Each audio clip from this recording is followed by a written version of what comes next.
To the Union Army, he is to Northern College football. A husband, a father, and middling youth sports coach. He's friends with Central Ohio sporting royalty.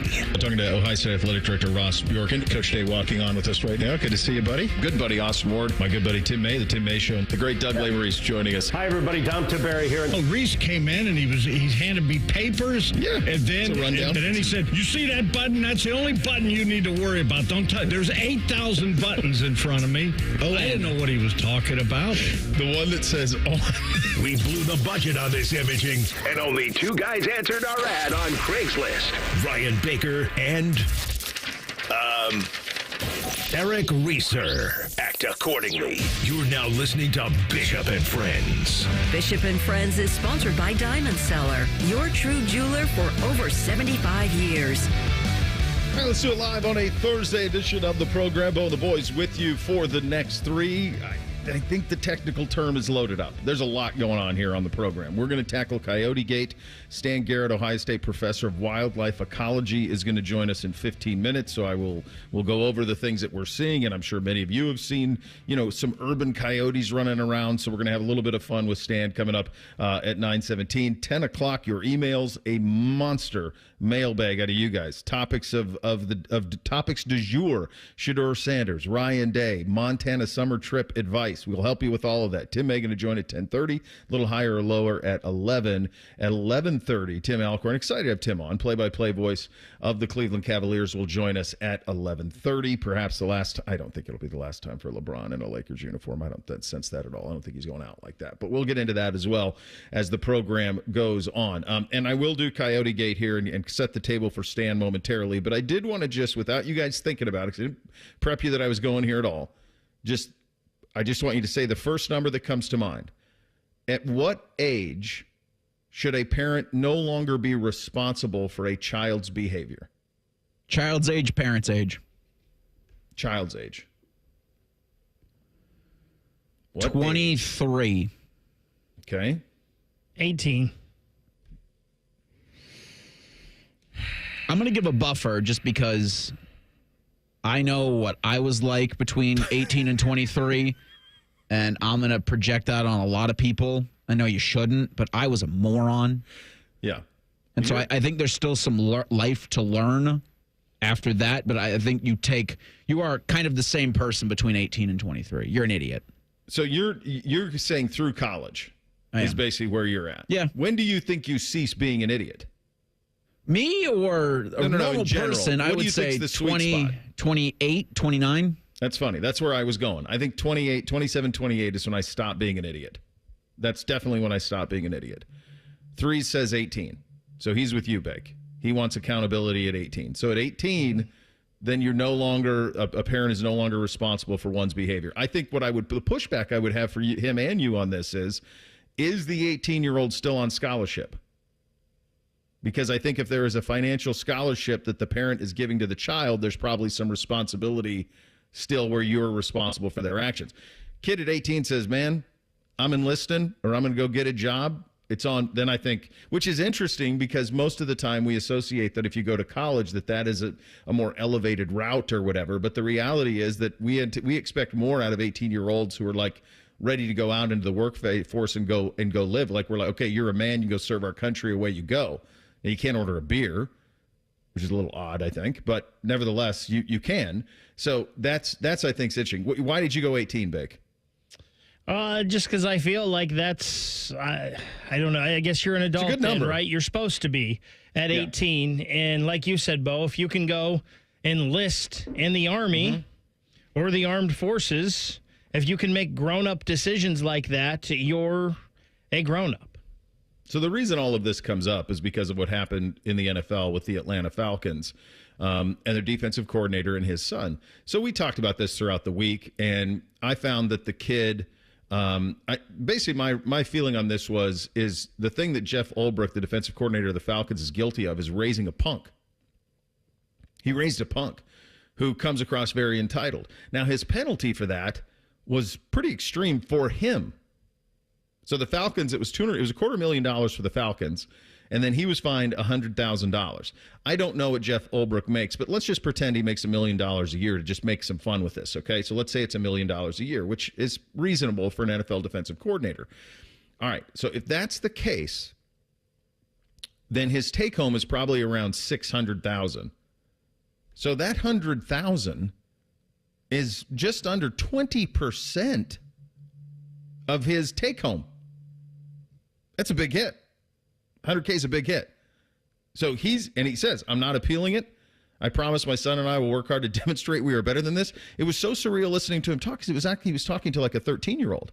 Like, this is how I would refer to NBC if he did this nonsense. I mean, my son's actions were absolutely inexcusable for that. We are both deeply sorry. Well, hold on a second. I mean, that sounds like you're defending a 13-year-old is the way that feels. So I don't know where it is. This is what I would do if I'm Jeff Ulbrich. I'm garnishing wages on this kid. So if I'm paying for him to go to Ole Miss, guess what? Not anymore.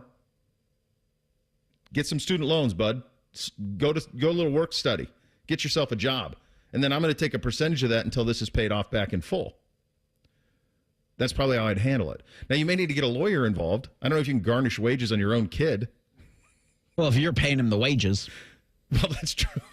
Like I guess he could get a job. We could do the whole what is the thing when you hire your kids? Why am I blanking on the word that's used for that?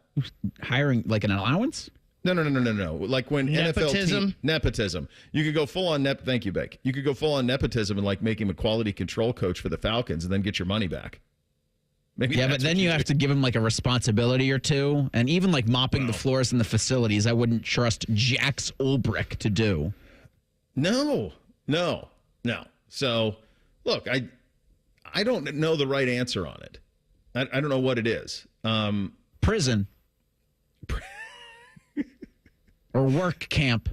3 says if you leave the nest, expect to have responsibilities, then you're responsible for your own behavior. The Russians don't get a lot right, but the gulag feels like that could be implemented here. Gulag for idiocy? Yeah. We've had some crazy stories that you never know what you're going to walk into on a week, kids. We got Jordan Hudson with Belichick. We've got this.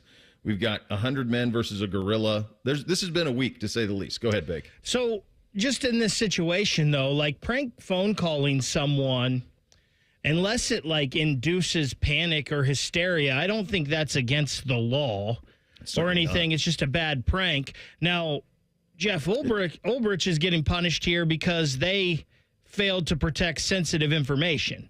So that's why the Falcons and he are getting punished. So they are getting punished for their role in this because they didn't keep the stuff under wraps. I don't know what a punishment for a prank call could be. Right? Yeah, you can't. No. It's the dad is responsible. It was on his iPad that the kid got into. He goes to the gulag. And also what he's responsible for is raising a punk. I mean, that's just it. He raised a punk. And that's something he's going to have to live with and the kid's going to have to live with for a little while here. But if I'm the dad and I'm fined $100,000, that's coming out of your end. Is the way that's going to go. Like, that's not coming out of my end. You should know better at 21. That's why I said when I was listening to him describe all of this and apologize, it sounded like apologizing for a 13-year-old, not a 21-year-old. So that's the thing that I found fascinating with all this. All right, so Stan Garrett's going to join us here in about 8 minutes from now. Last week I told you the story of the neighborhood group chat, coyotes in the premises, and sniffing around and being in the mix. My experience with coyotes is that they were, by and large, pretty harmless and pretty skittish. And that anytime I stood up as a kid, anytime I stood up to them or a dog barked, they were gone. Like they had no interest in it. And then there was a video off of my neighbor's Ring camera that was shared on the group chat of the audience that showed a coyote and a golden doodle, quite honestly, what to me looked like playing. I mean, it looked like they were playing. It looked like Buddy Garrett playing with his buddy Gus. I mean, that's what it looked like. Well, they chase around and kind of grab each other's necks and wrestle, and that's kind of what just dogs do. And that's what it looked like to me. Now, I'd never seen that from a coyote before. I'd never seen a situation where a coyote was playful-ish with a dog. So by the time that they were done with all of it, they kind of just stared at each other. Now, I asked Dr. G if I could share his Ring camera, and let's just say it's a little more complicated than I thought, so we're not going to share it, so you'll have to take my word for it. But in terms of, is this behavior that is normal for an urban coyote? Because I've never seen anything quite like this.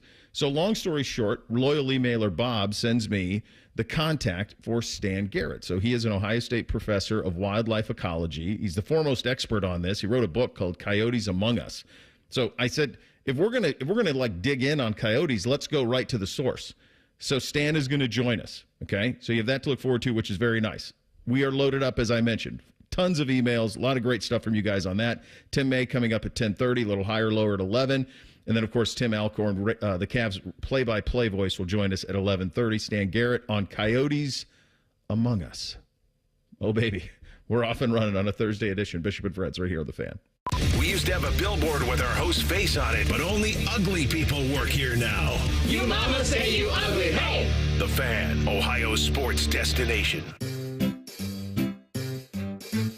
1877 Cars for Kids. KARS Cars for Kids. 1877 Cars for Kids. Donate your car today. Donate today at carsforkids.org. That's cars with a K. Your car can be picked up as soon as the next day. Receive a tax deduction and vacation voucher. 1877 Cars for Kids. Donate your car today. Now accepting donations of land, homes, buildings, or any kind of real estate. Lanny went to college and racked up huge debt. A little bit over $100,000. For a degree he couldn't use? Now what? I had a friend that went to my computer career. They even helped him get hired immediately after graduation. One of the things I love about IT is that you can work from anywhere you want. You could become an IT pro in just months, including cybersecurity and the basics of AI with zero experience at mycomputercareer.edu. It worked for me, and I know it can work for you. This is one student's experience. Individual results vary. Get Eco. ECO. Aaron, I love that we fix ACs for free. I don't think we do that, Jerry. Get Eco. ECO.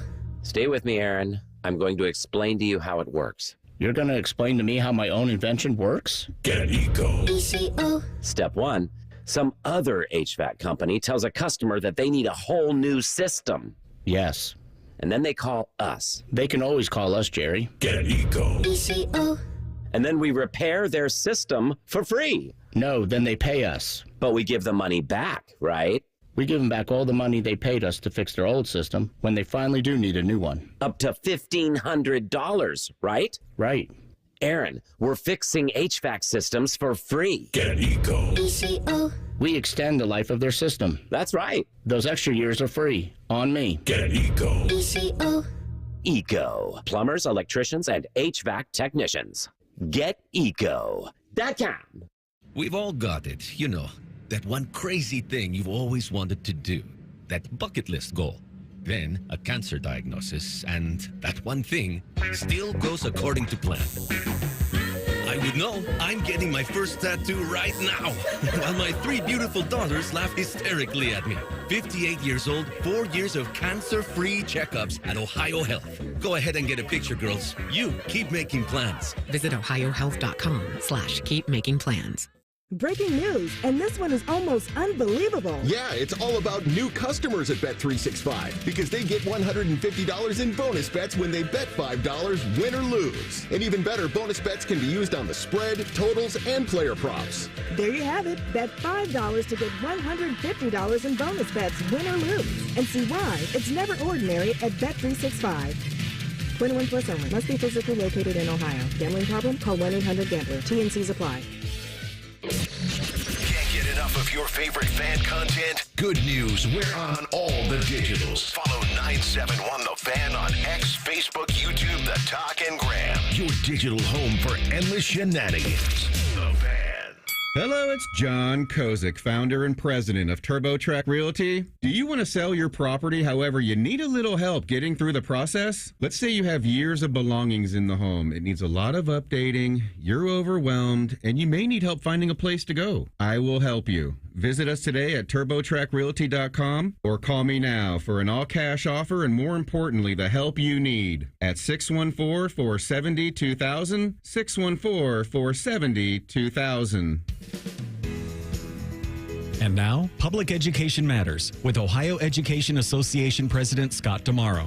Every Ohio student, no matter where they're from, what they look like, or how much money their parents make, deserves a world-class public education that empowers them to reach their full potential. That's why we need our lawmakers to fully and fairly fund our public schools in this state budget. Call your state senator today. Public Education Matters, brought to you by the Ohio Education Association. Fan weather. From the Logan AC and Heat Services Weather Center. We're looking at scattered showers and storms throughout the day today. Some of those could be strong to severe, especially this afternoon. A 10 TV weather impact alert day will be in place, so make sure you're staying weather aware. As we head through tonight, storm chances eventually start to wind down, but they come back for tomorrow. Could see a stronger gusty storm, but those chances will be smaller for your Friday. That's your latest 10 weather impact forecast. I'm meteorologist Michael Behrens on 97.1 The Fan. Matty Ice has a large tattoo on his calf of LeBron eating a lion. I have nothing else to say. Rothman and Ice. Weekdays from noon to 3. The Fan. The best hair on the air. You are listening to Bishop and Friends. All right, a lot of people excited about this. I'm excited about this as well. This has been a couple of week odyssey. We are dealing with Coyote Gate, and in doing so, we want to go to the foremost expert on the matter. That is Stan Garrett. He is an Ohio State professor of wildlife ecology. His book is Coyotes Among Us. Stan, thank you so much for taking the time. Let me start here, sir. So just to set the table so you're aware of how this all came about. So we have, of course, a neighborhood text chain, and one of the neighbors had on their Ring camera a coyote kind of walking around the premises, and they're like, keep your dogs in. And most of the dogs in the neighborhood are pretty big. And my experience growing up where I did in Montana was that coyotes were quite skittish, and that if you were big and loud, they would run and scatter. Well, this week on the Ring camera, one of the neighbors has a golden doodle. And what it looked like to me, Stan, was that the coyote and golden doodle were playing. I mean, kind of the way like my golden retriever plays with the neighborhood dog, the neighbor's dog. Is that even possible? And what do you make? Am I right in term, or at least partially right, on how coyotes behave in terms of the urban coyote versus the wild coyote in Montana? Well, yeah. So first of all, thanks for having me on your show. Appreciate that. And you have a lot of that right. So yes, coyotes are pretty skittish. That's how they've been successful living in a landscape of people where most people don't want them around. But it does turn out, and a lot of people don't realize this, that when a coyote attacks a dog, that makes all the news. It actually is pretty common for a coyote to play with the dog. And a lot of people don't realize that, but they're a social animal. And what happens is that you have young coyotes running around out there that are still trying to figure out how this world works. And they see an animal that looks kind of like a coyote. And they decide, I'll see how this animal reacts to me. And so they'll play with each other, but they also play with the dog if they're alone and they don't have playmates.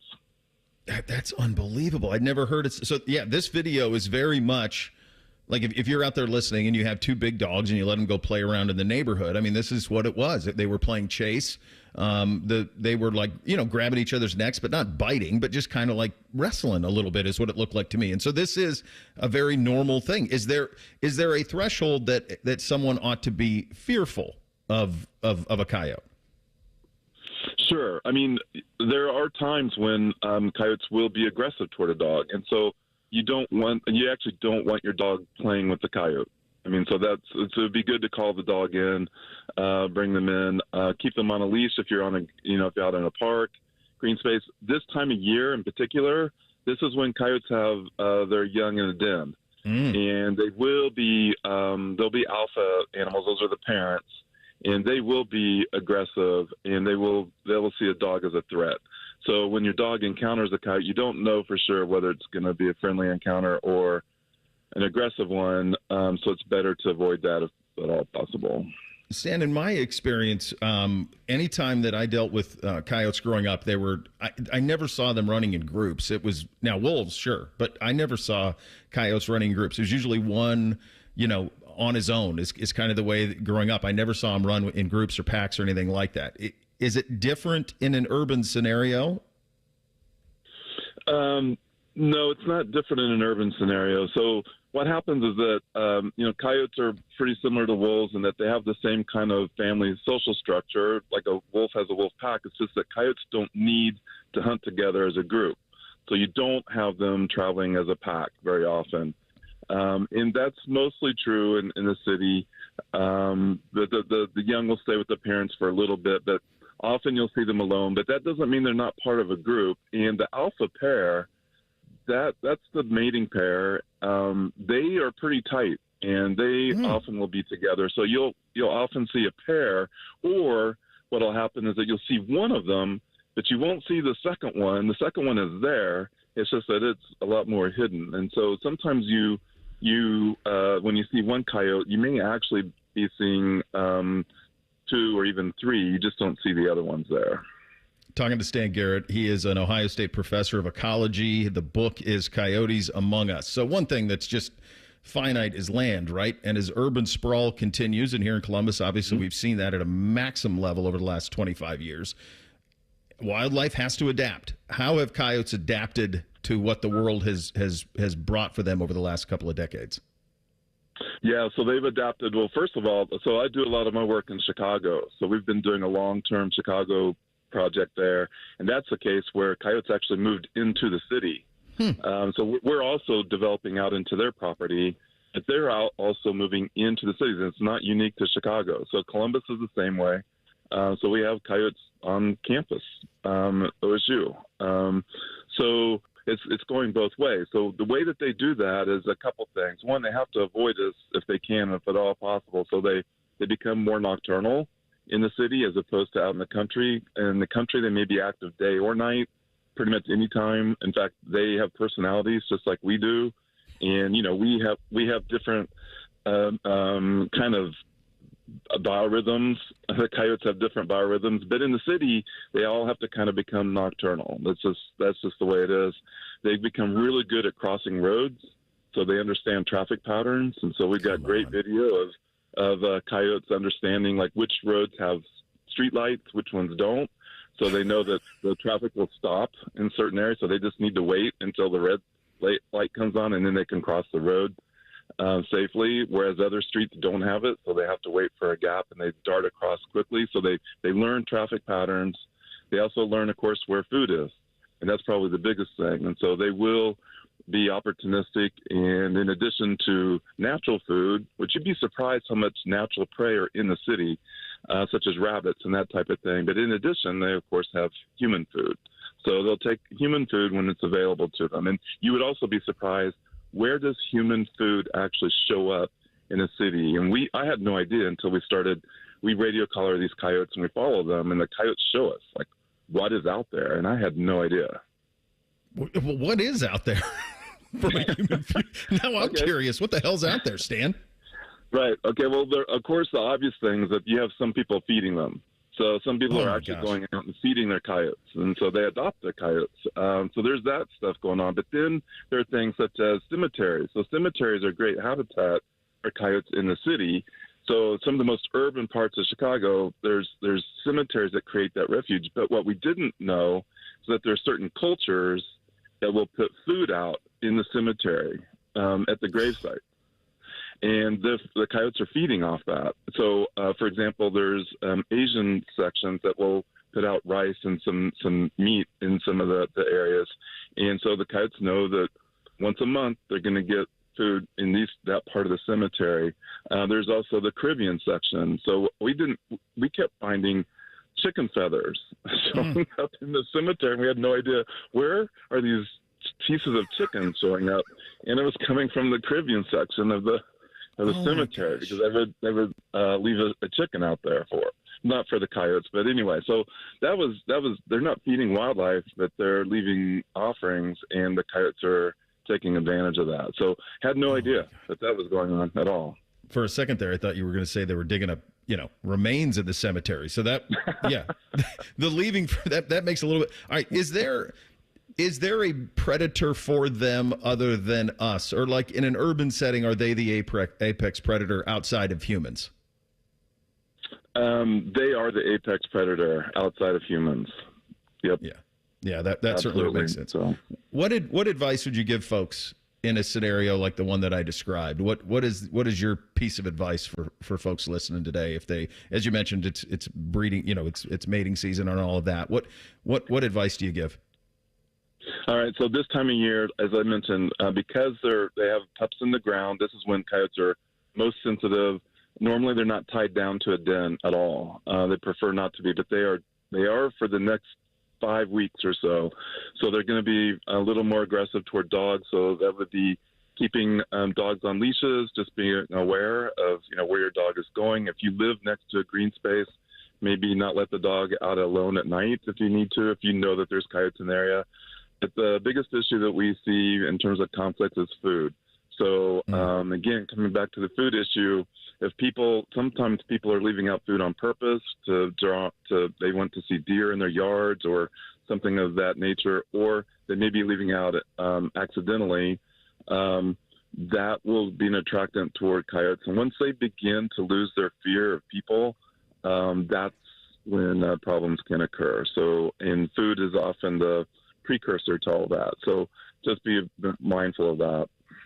Stan Garrett is our guest. He's a professor of wildlife ecology at Ohio State. I'll get you out of here on this one. So normally we do a sports talk show around here. So normally it's Buckeye football and those type of things, but we've stumbled into coyotes and we've stumbled into this story that kind of went viral this week. So I'm just going to spring this on you.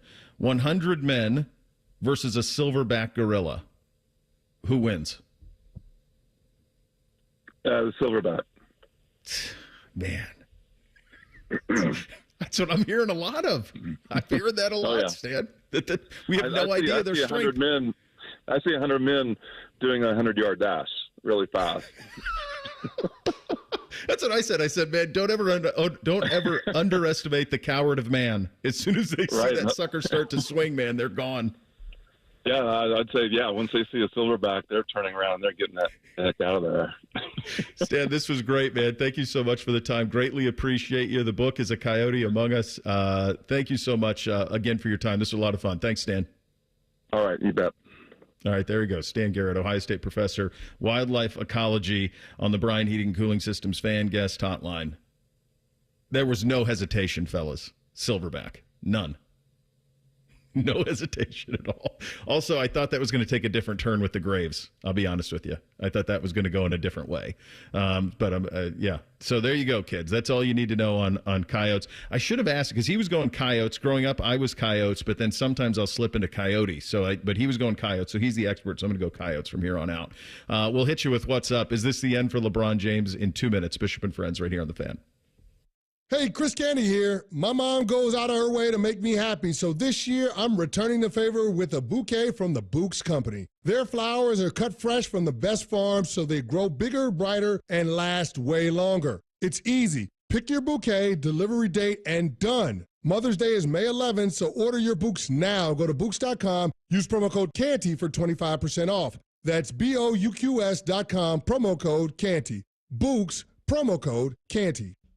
All power, zero compromise. Eagle Cordless Outdoor Power Equipment features advanced lithium battery technology that exceeds the power and performance of gas without the noise, fuss, or fumes. From mowers and trimmers to blowers and pressure washers, one battery powers over 90 tools. No wonder it's the #1 rated brand in cordless outdoor power. Power beyond belief. Visit EgoPowerPlus.com to learn more or to find an Ego retailer near you. That's EgoPowerPlus.com.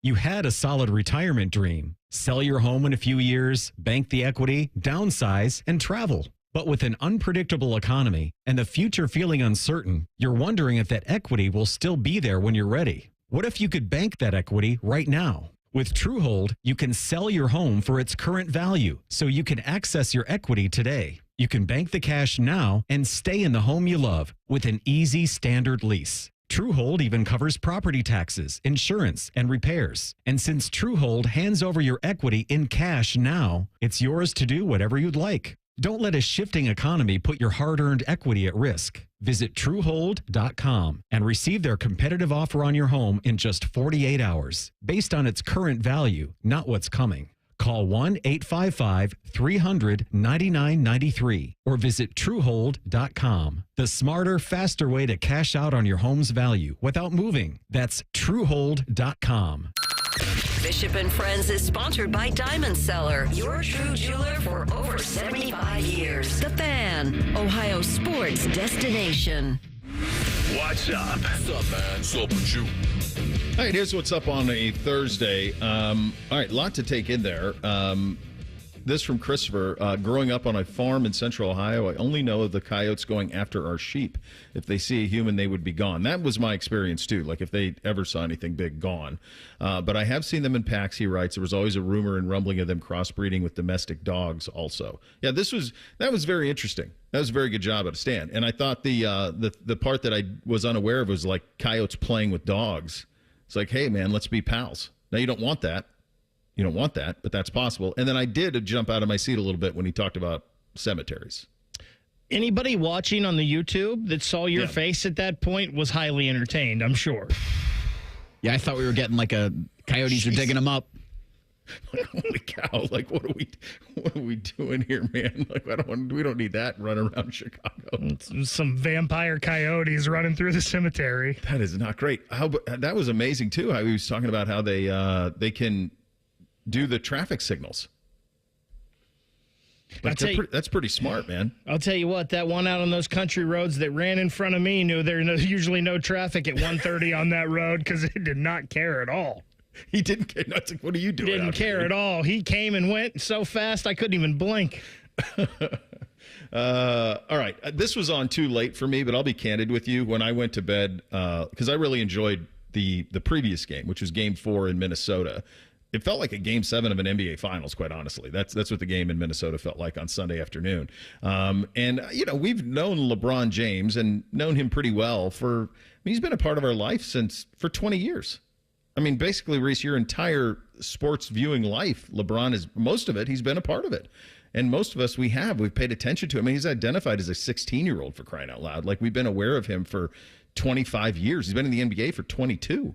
It's a wild thing. So there is a connection to him because of that, because he's an Ohioan. You're curious about it. And then they pull the Luka deal off. And so there's a great deal of intrigue around it. So I go to bed last night and I just think to myself, look, it's a Game 5 in Los Angeles. This is the NBA. Like, they're going to get a Game 6 minimum out of this. And then I woke up this morning, no Game 6. Game, set, match. Go home. Lakers lose to the Timberwolves, lose the series 4-1, go out in a whimper. There's a lot going on in this one in terms of the way that J.J. Redick handled things, but that's for L.A. sports talk. From a big picture standpoint, a couple of things. Number one, Mike Connolly still playing clutch minutes at this point in his life, including getting a monster 3 last night, was pretty damn cool to see. And then the big headline here is this was year 22 for LeBron James. And he was still great. He was an all-NBA type guy, all-star again, and one of the top 10 or so players. But at some point, it has to end. Obviously, he's not going to declare that post-game. But he was asked about it, and here's what LeBron had to say. I don't know. I don't have the answer to that. Something I sit down with my family, my wife, and my support group and kind of just talk through it and see what happens. And then just have a conversation with myself on how long I want to continue to play. I don't know the answer to that right now. There's two ways to do this, guys.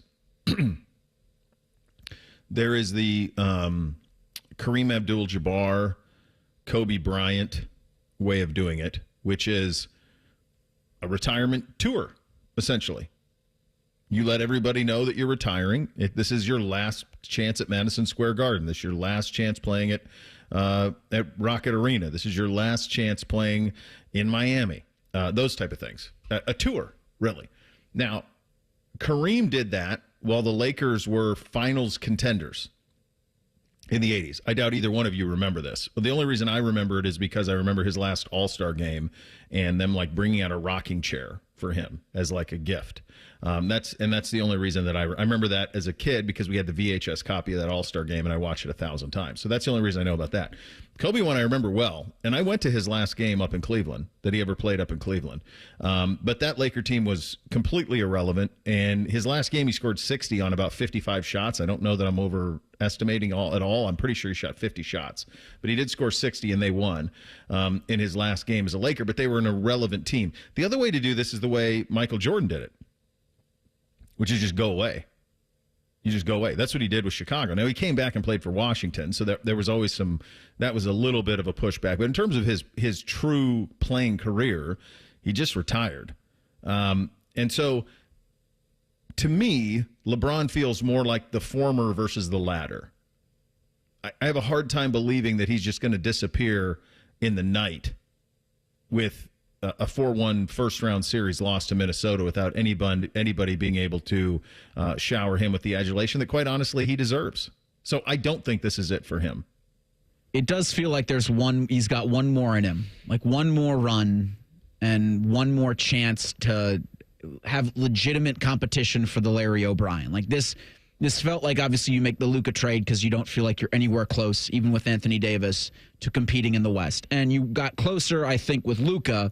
And so it'll be interesting to see what they do from a roster standpoint this offseason. But, yeah, the mystique of LeBron James is, I think, keeping me from saying it's done. Despite if it wasn't LeBron and this was some other player that had kind of been long in the tooth, I'd be like, probably it for the guy. I know there's a couple clips of him flopping last night and staying on the court for a little bit too long after hitting the deck. But, man, I keep thinking they played an entire second half of basketball on Sunday. And then on Wednesday, you're trying to stave off elimination. I mean, that's right. Why you get a Lakers team that couldn't score at all, that couldn't rebound, that wasn't playing physical, that wasn't playing fast, because your coach kind of goofed. I feel like he leaned into that too, by the way. So we'll have that little bit in thing or not a thing. Yeah.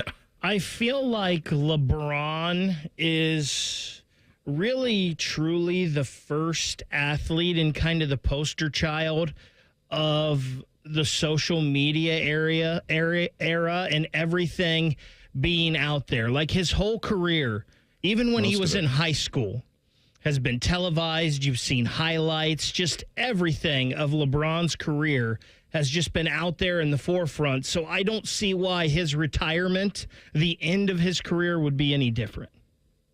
I'm with you. I don't think I just don't see him. And by the way, he was still really good. Really good. He played 40 minutes a game in this series against Minnesota. He averaged 25.5. He averaged 9 boards and 5.5 assists. I mean, that's what did them in was the matchup.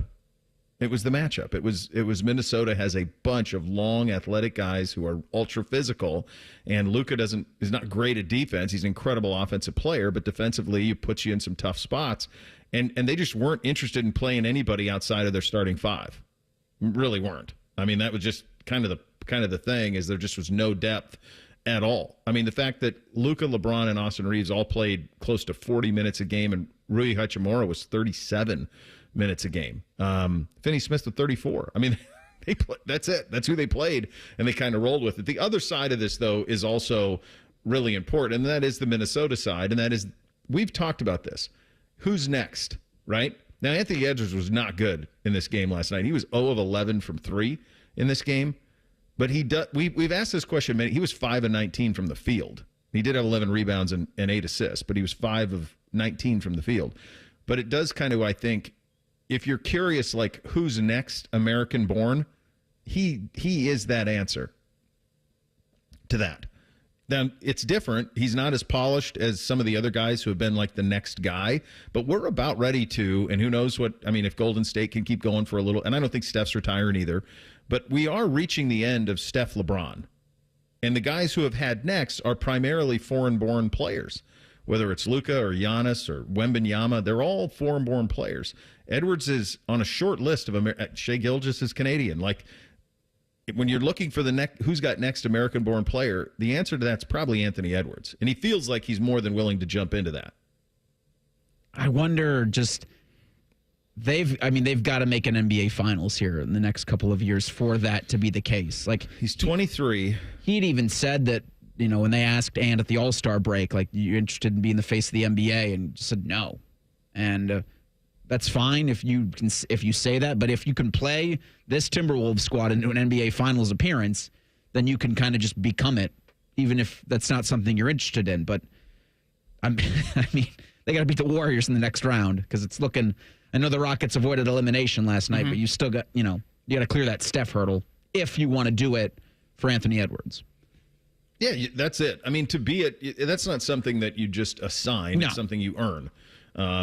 You know, and it's funny. I think some people think it was like a straight line between post Mike to Kobe, and it wasn't at all. It was not a straight line from Mike to Kobe. In fact, there was a Shaquille O'Neal where he was the best, most dominant player. There was a Tim Duncan part of that happened immediately, and it probably wasn't until the late 2000s that Kobe became like kind of the face, but he did it along with LeBron. LeBron has been the face of the league for probably damn near 20 years. I mean, truly. I mean, he was in the finals in what, 06? When he drugged that team with Ilgauskas and those guys? I think that was 06, wasn't it? 05, 06 season? I believe that's 20 right. years, man. And he was maybe the MVP of the league that year, or MVP of the All-Star game or whatever, and it was the youngest ever. He's been the face for a long time. It's 20 years, man. Yeah, he's 40. His the MVPs for him, the first one actually came in 09. It's actually pretty stupid that he hasn't won one since 13. It's utterly absurd that he didn't win one in 16 or 17 when he was putting those Cavs teams on his back. That's the Charles Barkley over Michael Jordan thing, right? It was just fatigue. Yeah, that happens. Like you can't win anymore, so let's stop. And that's probably the way that it goes. Yeah, I mean he was All-Star Game MVP in 06. He's a 21-time All-Star. I mean, when you just look at his career highlights on Wikipedia, it's like its own page. Most people don't have 21-year careers, let alone 21-year All-Stars. It's nuts. Absolutely nuts. So I don't think it's the end for him. I think far from it, in fact. I think you'll see him again next year. One of the other surreal stories we dealt with this week, other than 100 Men versus a Gorilla and Coyote Gate, we also had a very strange interaction. By the way, and then we also had the kids stealing the dad's iPad with the Falcons. So this has been a hell of a week, kids. The other thing that's kind of been here throughout has been this story about Bill Belichick and North Carolina. And Belichick has pushed back on some of that this week. We'll have that story for you coming up next. Bishop and Friends right here on The Fan. A lot of hosts have been on our airways in the past 30 years. Some good, some bad, some really bad. Anyway, sorry for that. The Fan. Hey there, friends. Bo Bishop here. Spring weather has arrived, and we all know what that brings. Warmer weather and severe storms. Well, when bad weather hits, we all know it can cause leaky roofs or even damage to your siding and gutters. The Roofing Guys are your local experts in roofing, siding, and gutters and more, providing top quality through every roof, every time. So it's just a small repair, full replacement, or even peace of mind. You need to contact my guys, the Roofing Guys, 614-626-7000, or visit them at theroofingguys.com. That's theroofingguys.com. Okay, so I'm gonna let you in on a little secret. Wendy's has this new Cajun Crunch chicken sandwich. And to be honest, I'm kind of crushing hard on this Sammy. It's packed with bold Cajun flavors and topped with crispy onions for a satisfying crunch. All on Wendy's iconic spicy chicken sandwich. It's honestly kind of my dream sandwich. I hope it likes me back. For a sandwich you'll love, gotta be Wendy's. Open till midnight or later. Limited time only at participating U.S. Wendy's. Hours may vary by location. Common Man here for Weed Man. I always have the greenest lawn in the neighborhood. It's luscious. I swear by two things, water and Weed Man. Weed Man is locally owned and operated by Corbin and Audrey. They will make sure your lawn is weed-free and looking gorgeous. Of course, they get rid of weeds, but they also do aeration, mosquito control, grub control, crabgrass prevention, and flea and tick control for your four-legged friends. For a free quote, give them a call, 614-733-3747, weedmanusa.com. Tell them Common Man sent you. Did you know even the smallest increase in mortgage rates can cost you thousands of dollars over the life of your loan? Hi, I'm Mark Stefanski, Chairman and CEO of Third Federal. It's true, even a 0.25% change in rate can cost you thousands of dollars over the life of your mortgage. But with Third Federal's new Early Rate Lock, you don't have to take chances. Early Rate Lock is the only pre-approval that locks in your rate at pre-approval, even before you find a house. Plus, we're so confident that our rates are the lowest, if you find a lower rate, we'll beat it or give you $1,000. And now through May 31st, get pre-approved with Third Federal and we'll pay all of your closing costs. So don't wait. Call Third Federal today. Right now at Third Federal, even before you find a home, lock in 6.50%, APR 6.56% on a 30-year fixed-rate purchase mortgage. Visit thirdfederal.com or call 1-800-3RD-FED today. APR reflects 15% down for $350,000 loan amount. Rate requires automatic payment program and is subject to change. Restrictions apply. Zero closing costs on low-cost loans only. See conditions for lowest rate guarantee at thirdfederal.com. Equal housing lender. Hey there, friends. Bo Bishop here. Sick of the long security lines and flight delays? Travel on your terms. Go RVing and get ready to save at RCD RV's Open House. From May 3rd through the 10th, take advantage of huge deals on new and pre-owned RVs. Our Delaware, Heath, and Pataska locations will feature exclusive sale pricing on all new and pre-owned travel trailers, fifth wheels, motorhomes with special financing rates available, plus discounts on camping accessories. Come by today. We'll have your road ready by Memorial Day. Find unbeatable savings, unforgettable fun, and everything you need to hit the road at rcdrv.com. After an audit of our programming, the suits here at the Fan decided we needed more baseball. And that common man is stupid. Good news, we fixed one of those problems. Catch the Reds on the Fan all season long. Yay, baseball! This is the story of the one. As a lineman, he does whatever it takes to keep the power on in his community. And he wants a partner like Grainger who does the same. Grainger offers the professional-grade products he needs, from voltage detectors to harnesses to hard hats, plus fast, dependable delivery, so he can rise to every challenge. Call 1-800-GRAINGER, click Grainger.com, or just stop by. Grainger, for the ones who get it done.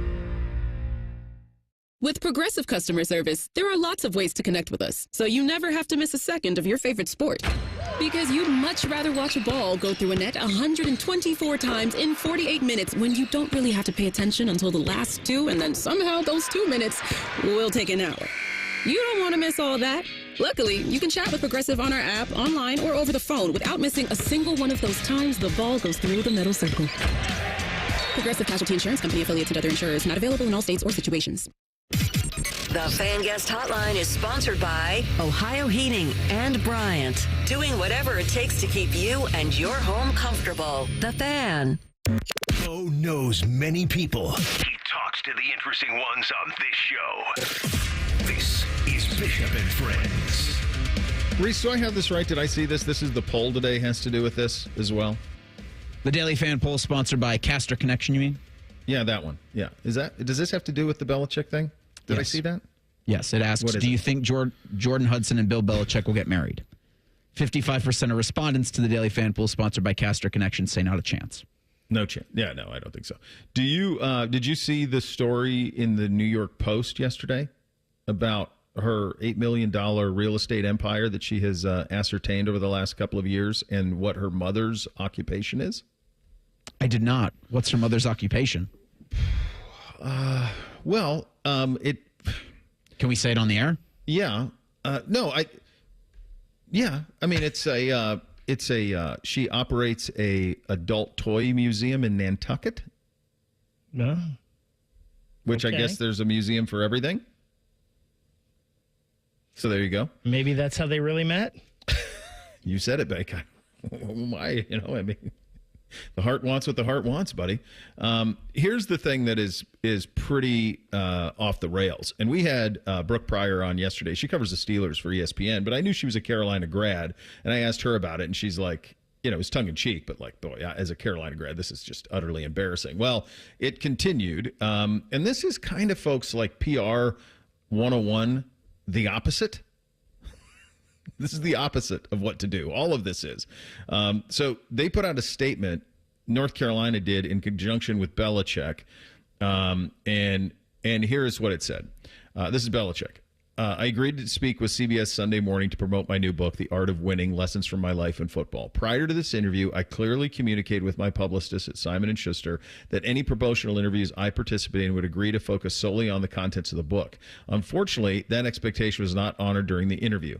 I was surprised when unrelated topics were introduced, and I repeatedly expressed to the reporter and the producers that I preferred to keep the conversation centered on the book. Parenthetically, I would just say, well, of course you did, but no outlet worth a damn in the world would ever agree to that.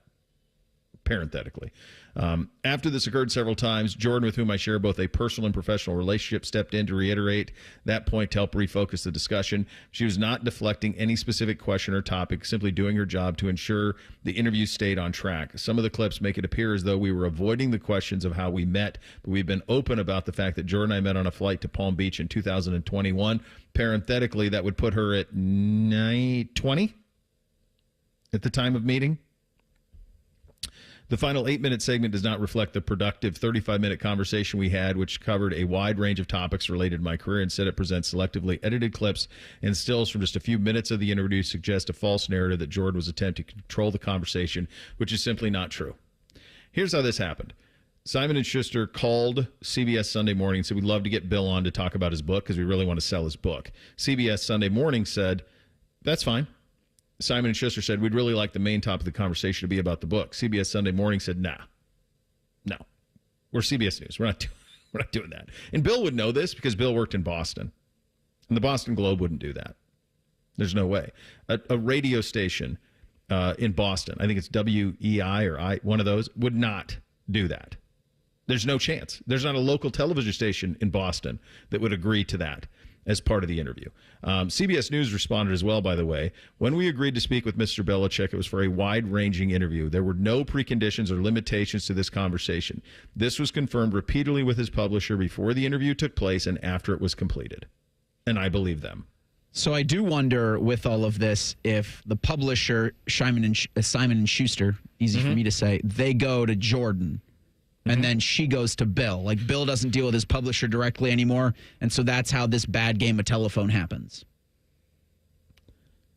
I think it's not a lie if you believe it. He should have, known that was going to be happening. Of course. But I wonder if he was just told by my guess is his now chief of media relations, hey, we'll need you here for this, doing that. Yeah, all right. I feel like Bill has always been kind of a master with the media, and the fact that he put on the greatest show ever, because everybody says in private he's not like what you saw in the media. And I feel like between him and this Simon & Schuster, I feel like this might be the greatest media ploy ever. Was it mastery ever for Bill in New England? We are all talking about it for weeks, we will be talking about it for weeks. So that's from the perspective of no publicity is bad publicity. Right? So we're talking about it. Normally, we wouldn't be. Normally, I think it's kind of like Sex Panther. 80% of the time, it works 20% of the time. I mean, that's kind of where you're at with I think that, because I think there is a point where it goes negative. And I think in this instance, I cannot see how this is positive for North Carolina. Smells like pure gasoline. Brian, I've got to be honest with you. That stuff smells like pure gasoline. No, I don't know how this is a win for North Carolina, though, Bake. That's the thing I don't think it is. I think this comes across like, how's he going into a room and selling kids on coming to Carolina? I think he probably thought this would make him look cool to them. I think it makes him look largely creepy. Well, the gist of the whole interview, right, is to pimp the book. Is anybody going out and buying Bill Belichick's book now? Like, does this increase book sales? And to your point, like, if he's trying to look cool to kids and recruits, didn't Ohio State land one of the most productive players for UNC last season in Bo Atkinson? And to that point, I think to myself, well, okay, Bo probably went into Bill or Bill's proxy and says, hey, I'd like this, or, I'm interested in going into the portal and exploring my options. And the old Bill Belichick's probably like, oh, you want to be here? All right, bleep off. Mm-hmm. Oh, I think this is, I think that, he's my dad's age. Right? None of this is good for him. No, I mean, I'm guessing some of it's good. Well, yeah, and I think, but I also think there's a price. Professionally, there is a price. Professionally. That I think he will pay for this. I don't know that he cares. To me, he feels like a guy, and when you were saying he won in the media with Boston, the one thing I would say, he won. Because he won. He could, exactly. Well put, Reese. He won because he won. And then you can behave however you want. It's like the alt JJ Redick. Yes. You can behave any way you want. Bob Knight behaved any way he wanted as long as he won. Then when he stopped winning, he had kids on campus going, hey, Knight, to him. Like, that doesn't happen after Keith Smart hits the shot.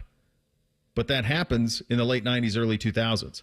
And that's not just an age demographic situation. That's just a matter of the respect that comes with winning. And I think Belichick has fallen on his face at the end of the Patriot thing. That ended as poorly as can be. And now he's floundering at North Carolina and all of this stuff around it. So fascinating to see how long he stays there. Does he last more than 1 year? I give him 2. So the over-under is 1.5? 1.5. Yeah, I think he lasts more than one, but I think we said when this happened, it was no more than 3 or 4 years, right? Yeah, and now all of this is going on, so for how long? There is an email about Belichick in the mailbag, among other things. We will open up the mailbag. It's a good one this week. That is coming up next. Bishop and Friends right here on The Fan. 60% of the time, it works every time. Question from a listener: do you dopes ever get tired of talking about Ohio State? No. The Buckeye Show. Weeknights at 6. The Fan. Care Heating and Cooling. When you need a company you can trust, call 1-800-COOLING. Hey, what's up? It's T-Bone. Guys, listen up. How many of you out there have been diagnosed with sleep apnea? Maybe your partner can't tolerate your snoring every night. You can't stand your CPAP machine. I totally get it. But the good news is there are alternatives to the CPAP machine. And Dr. Mark Levy is here to change your sleep and your life. Trust me, your spouse will thank you later. Dr. Mark Levy can customize an oral appliance that opens your airways, helps you breathe better, and of course, stops your snoring. That's the main point. It's quick and comfortable and an alternative to those bulky, loud CPAP machines you always hear about. For over 15 years, Dr. Mark Levy has led the way when it comes to treating snoring and sleep apnea, and now he's expanding his practice to better serve his patients with a brand new location in Marysville. I love Marysville. If you're snoring and not sleeping, you need to call Dr. Mark Levy's office today. Do not delay. Schedule your appointment today with Dr. Mark Levy at 1-800-MORE-SLEEP. That's 1-800-MORE-SLEEP. You can also visit him online at sleepbettercolumbus.com. And now, sleepbettermarysville.com too. Everyone has that one goal, that thing they want to prove, not to other people, but to themselves. Then, right when you think you could actually do it, cancer. And that goal is still within reach. Oh no, I'm about to run my first ever marathon with my 2 best friends. 3 years after having cancer. At least we look good in these shorts. Woo! Let's get it, guys. You, keep making plans. Visit ohiohealth.com/keepmakingplans to learn more. Newman Roofing, as part of their 2025 Commitment to Community initiative, is proud to partner with 10 TV and The Fan to launch Raise the Roof, honoring local heroes who are going above and beyond in their communities. Newman Roofing wants to recognize the volunteers, educators, first responders, and everyday difference makers who are making a meaningful impact in their towns to be recognized on 10 TV and The Fan. Stay tuned as we begin announcing the selected honorees who truly embody the spirit of Newman Roofing's commitment to community. Feeling stressed or overwhelmed? Not sure how to get the mental health help you need? We've got your back. Call the Mental Health Insurance Assistance Office at 855-438-6442. We'll help you figure out what mental health benefits may be in your health plan. No more confusion, just the support you deserve. Call the Mental Health Insurance Assistance Office at 855-438-6442. Thinking about buying your first home? Now, with Third Federal, you can buy your first home and pay no PMI. Hi, I'm Mark Stefanski, Chairman and CEO of Third Federal. Private mortgage insurance, or PMI, can cost thousands of dollars over the life of your loan. And you may not realize PMI doesn't protect you. It only protects the lender in case of default. But at Third Federal, you can buy a home with just 5% down and no PMI. Plus, first-time home buyers get $750 off a closing cost. So if you're thinking about buying your first home, go for it and visit thirdfederal.com. Even before you find a home, lock in 6.50%, APR 6.56% on a 30-year fixed-rate purchase mortgage. Visit thirdfederal.com or call 1-800-3RD-FED today. APR reflects 15% down for $350,000 loan amount. Rate requires automatic payment program and is subject to change. Restrictions apply. See conditions for closing cost coupon at thirdfederal.com/FTHB. Equal housing lender. Hey folks, Austin Ward here with an opportunity to lose 40 by the 4th. Yes, pounds, and why not? I dropped my first 40 in just 8 weeks. It was easy, and it will be easy for you too. Take the medication-free and lasting approach. Awaken180weightloss.com. Get a taste of that winning feeling before the final buzzer sounds with ESPN Bet's early victory promo. Simply place a pregame moneyline bet on any NBA playoff game, and if the team you back goes up 20 or more points at any point in the game, your bet will get paid out early. Available throughout the NBA playoffs at ESPN Bet Sportsbook. Download the app today. Must be 21 or older. Gambling problem? Call 1-800-GAMBLER. Terms and conditions apply. See app for details. Mother's Day is coming up fast and you don't want to drop the ball. Show the incredible moms in your life how much you love and appreciate them with a thoughtful gift from Pro Flowers. Ordering takes just minutes, and Pro Flowers' large selection of modern arrangements at affordable prices are sure to make you look like a gift-giving pro. Visit proflowers.com/sports or use the code SPORTS at checkout for $15 off your Mother's Day order. All Pro Flowers orders are backed by our 7-day freshness guarantee, so you can gift easy with Pro Flowers. Broadcasting from the Lindsay Honda Studios. Honda makes the cars, Lindsay makes the difference. Visit lindsayhonda.com. WBNS-FM, HD1 Columbus. The Fan. Sports Center. Good morning. I'm Eric Reese, sir. 3 of the 4 tickets to the Eastern Conference semifinals have already been punched. The Cavaliers will play the Pacers in round 2. Game 1 of that series is Sunday in Cleveland. The Celtics await the winner of the Knicks-Pistons series. That game's headed for a Game 6 tonight in Detroit. Pistons stayed alive with a Game 5 win earlier this week. Knicks still lead the series 3 games to 2. Tonight's tip from the Motor City is 7:30. In the association last night, the Timberwolves eliminated the Lakers with a 103-96 win in Game 5 of their first-round series. Minnesota will play either Houston or Golden State in the Western Conference semis. We've got day baseball in the Buckeye State. The Guardians host the Twins at 12:10 in a finale of a 4-game set. Cleveland beat Minnesota last night 4-2. In Cincinnati, the Reds host the Cardinals today at 12:40. You can hear that game over on ESPN Columbus with coverage at 12:10. And at Huntington Park, the Clippers will hold a 4-game slide hosting the St. Paul Saints at 12:05. Breaking sports news when it happens on The Fan, Ohio's sports destination. Connect with the show on X at 971BFS. Jump in our YouTube chat or just send a raven. You're listening to Bishop and Friends. It's Thursday, 10 o'clock. Time to open up that mailbag. Hit it, fellas. Our comment box is always open. Any feedback is mostly appreciated. The mail never stops.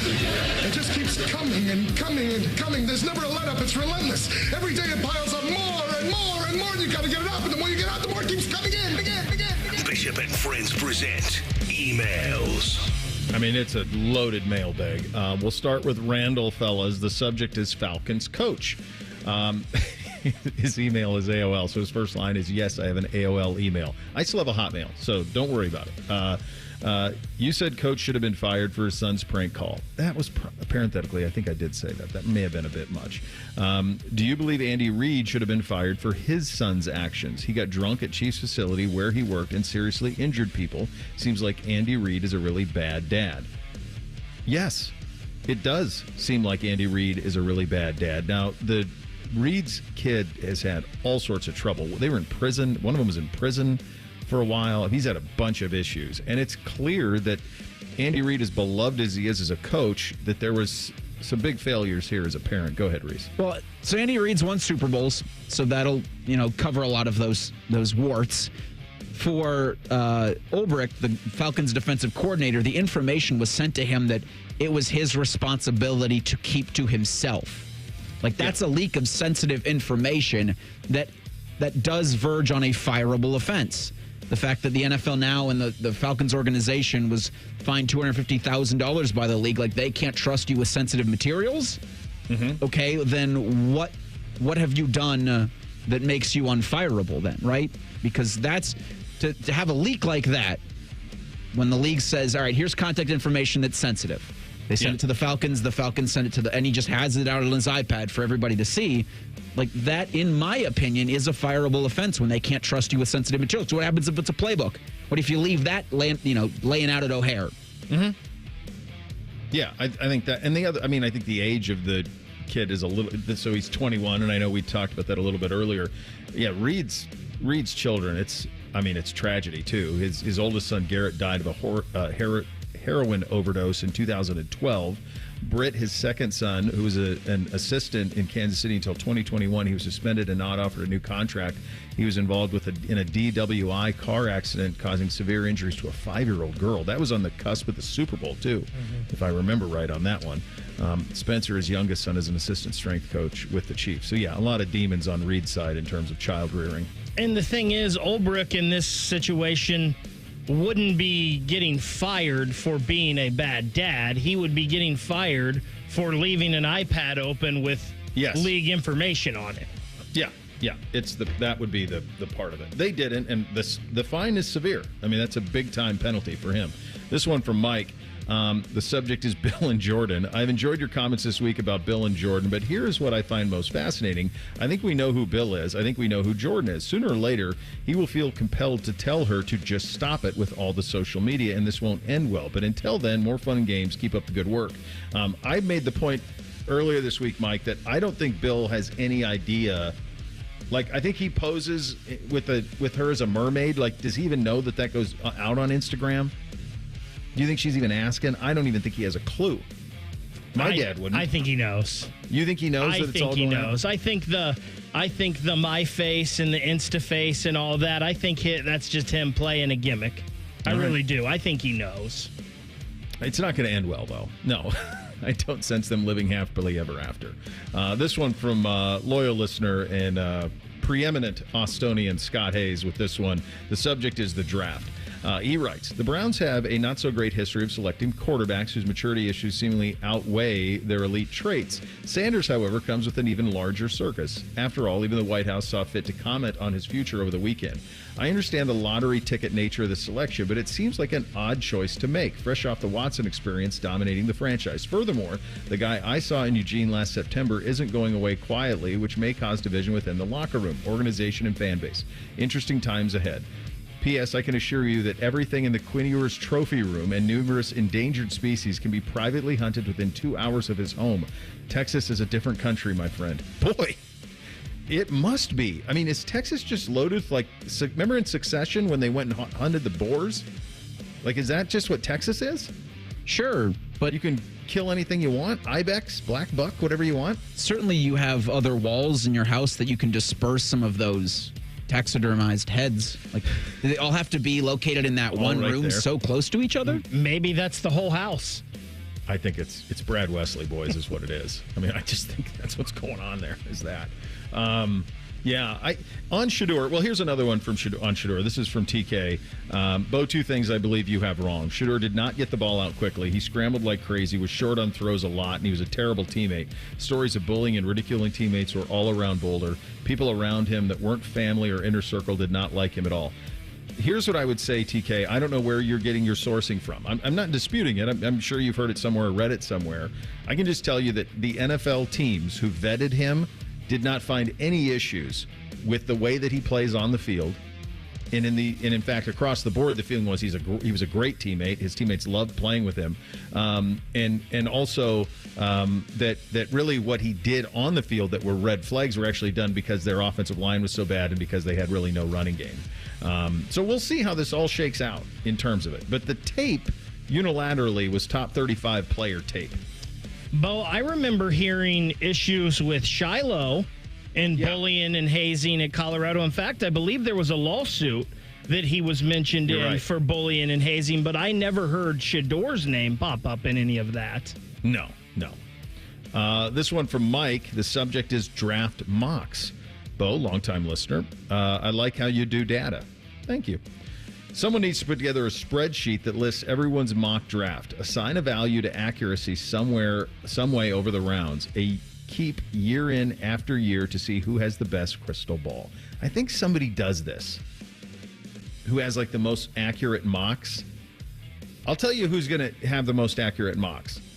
It's going to be somebody like Peter Schrager or I don't know if Rappaport and those guys do them like Shefty, if Shefty ever did a mock draft, because it's going to be somebody who threads the needle, fellas, between tape and information. Because the big disconnect this year in the draft and the mocks, and mostly had to do with Shedeur, was the incredible gulf between what the tape showed and how he botched the interview process leading up to the draft. I feel like if I remember right, Dane's draft this year was pretty spot on with some of the things he said. I'll tell you, Dane, I told you guys this when we had him on. That beast that he puts together, that's in every war room in the NFL.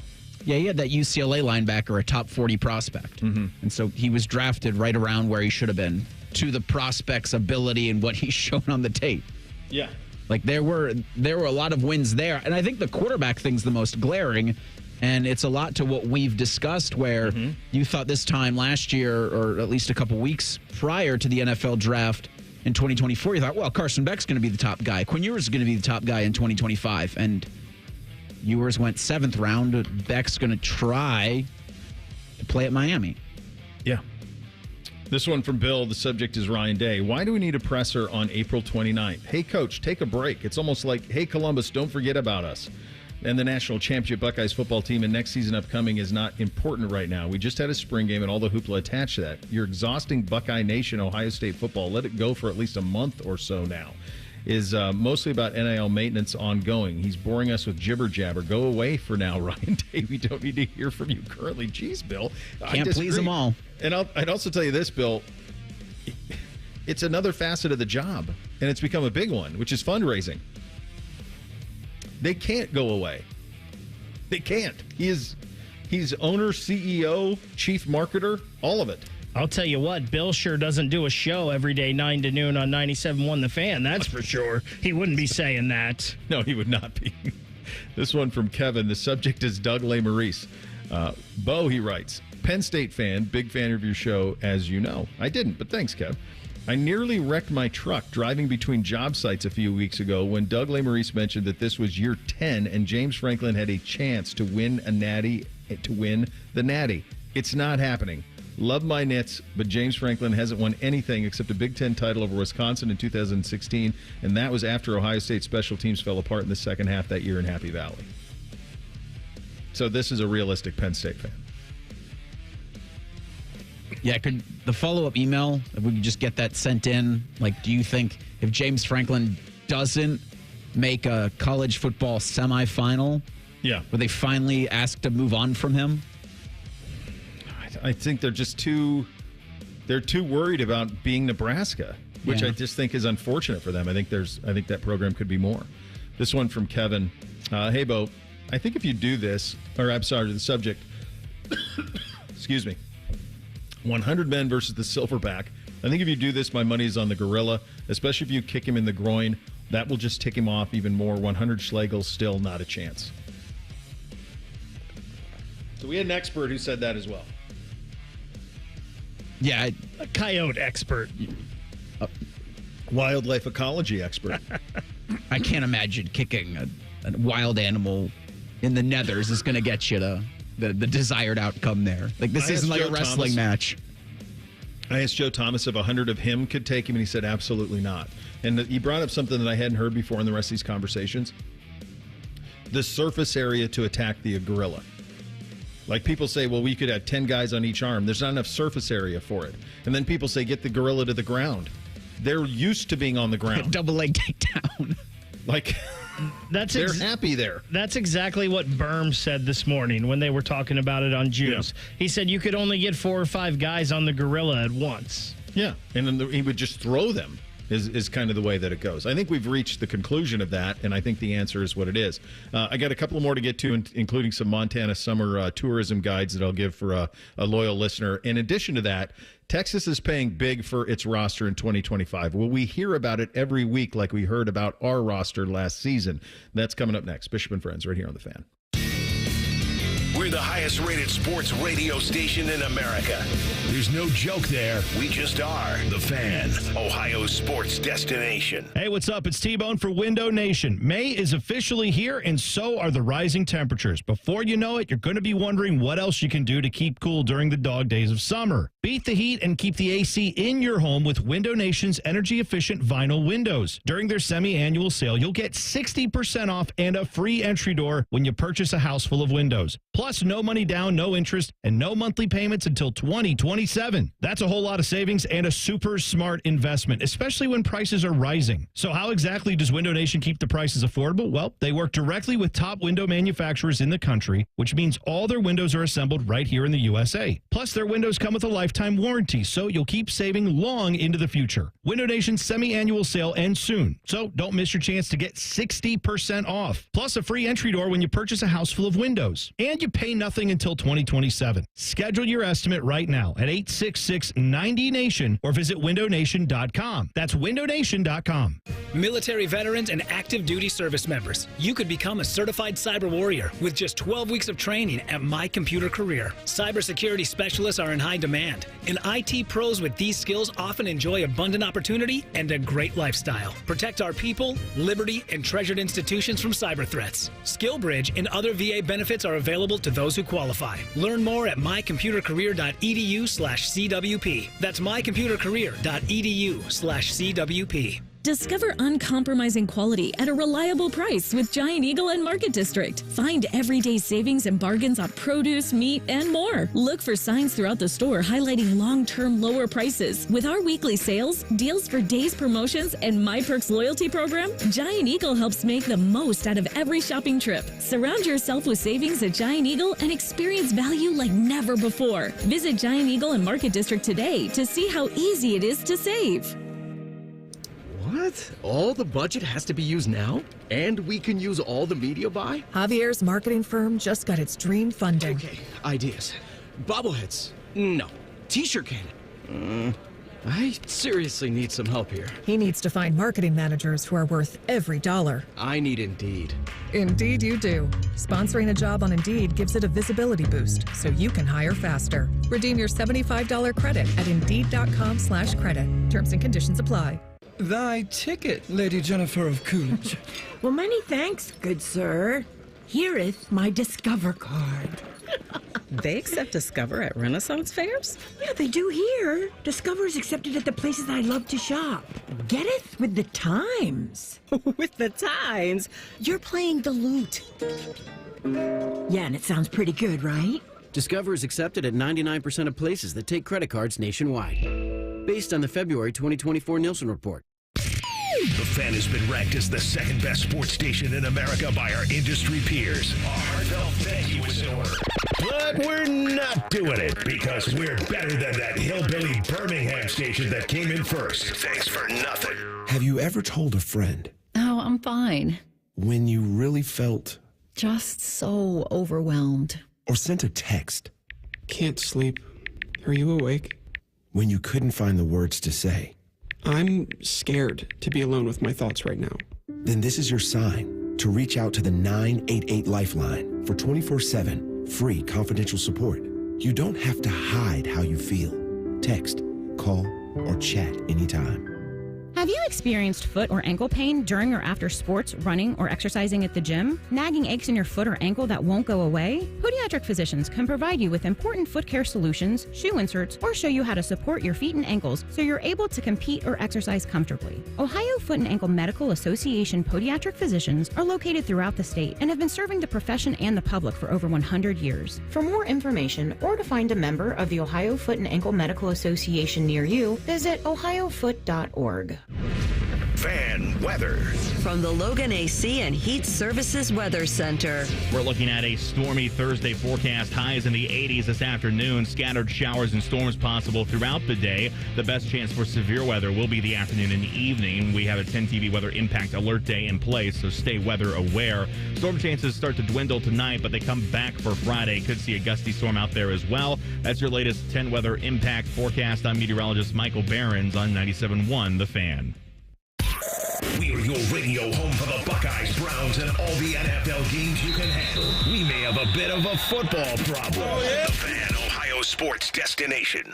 First Friday miracles are always better with Uncle Bo. This is Bishop and Friends. As always, and proudly, we are sponsored and brought to you by our great friends at Diamond Cellar, your true jeweler for over 78 years. Mother's Day is coming up, kids. Time to head to Diamond Cellar and make sure that mom is very, very happy. Are you guys dealing with allergies? I've been fighting a cold all week. Yeah. You, Bake, any? So I am not as of yet. I do take an allergy pill every day just to prevent, hopefully. Yeah. But usually mine don't kick in till like the middle of May. I have whatever allergies I have. It's like the middle of May through the middle of June, and then I'm good. Yeah, mine kicked in, and the boys too. So I'm, a little bit of a raspy throat, a little bit of a runny nose, some all of that type of stuff, which I'm not really fond of. A couple of more from the mailbag, and then we'll get to the Texas story. This is from our good buddy Greg from Botkins. It's the little things in life that matter after 40. So he writes, excuse me. Bo, to say that I enjoy your show is an understatement. Well, I appreciate that. From telling 11-year-olds to wear deodorant to the rant about the boys stealing your phone charger, they all hit home like Forrest Gump talking about eating chocolate. As a man that turns 48 tomorrow, happy birthday, Greg. Happy early birthday to you. An event that completely made me appreciate life as a whole lot more. Somehow, I was talked into coaching my youngest son's volleyball team. I don't know about you, but the only time I seen a volleyball is in grade school was in dodgeball. Fair. Yeah, I didn't see it much either. Anyway, a week ago, I'm coaching at this tournament against the best grade school volleyball teams in Chicago. Well, we won the entire tournament. I took your advice by taking a timeout right before game point to calm the boys down and explain good sportsmanship. I'd like to ask if you could ask the IT kids to please put on the fan poll if you could have Schlegel on the show once a week. I'm sure Schlegel could consider answering questions about numerous subjects like Buddy Garrity to Coyotes to Amazon drivers. So we did Surviving with Schlegs. I mean, that came before Morning Juice. That when we first did the show, when Threes and I did it, we did Surviving with Schlegs every week. I think we did it Tuesdays. So I don't know. We'll see. I'll see if Schlegs is interested in that. I would be. I think we all would be.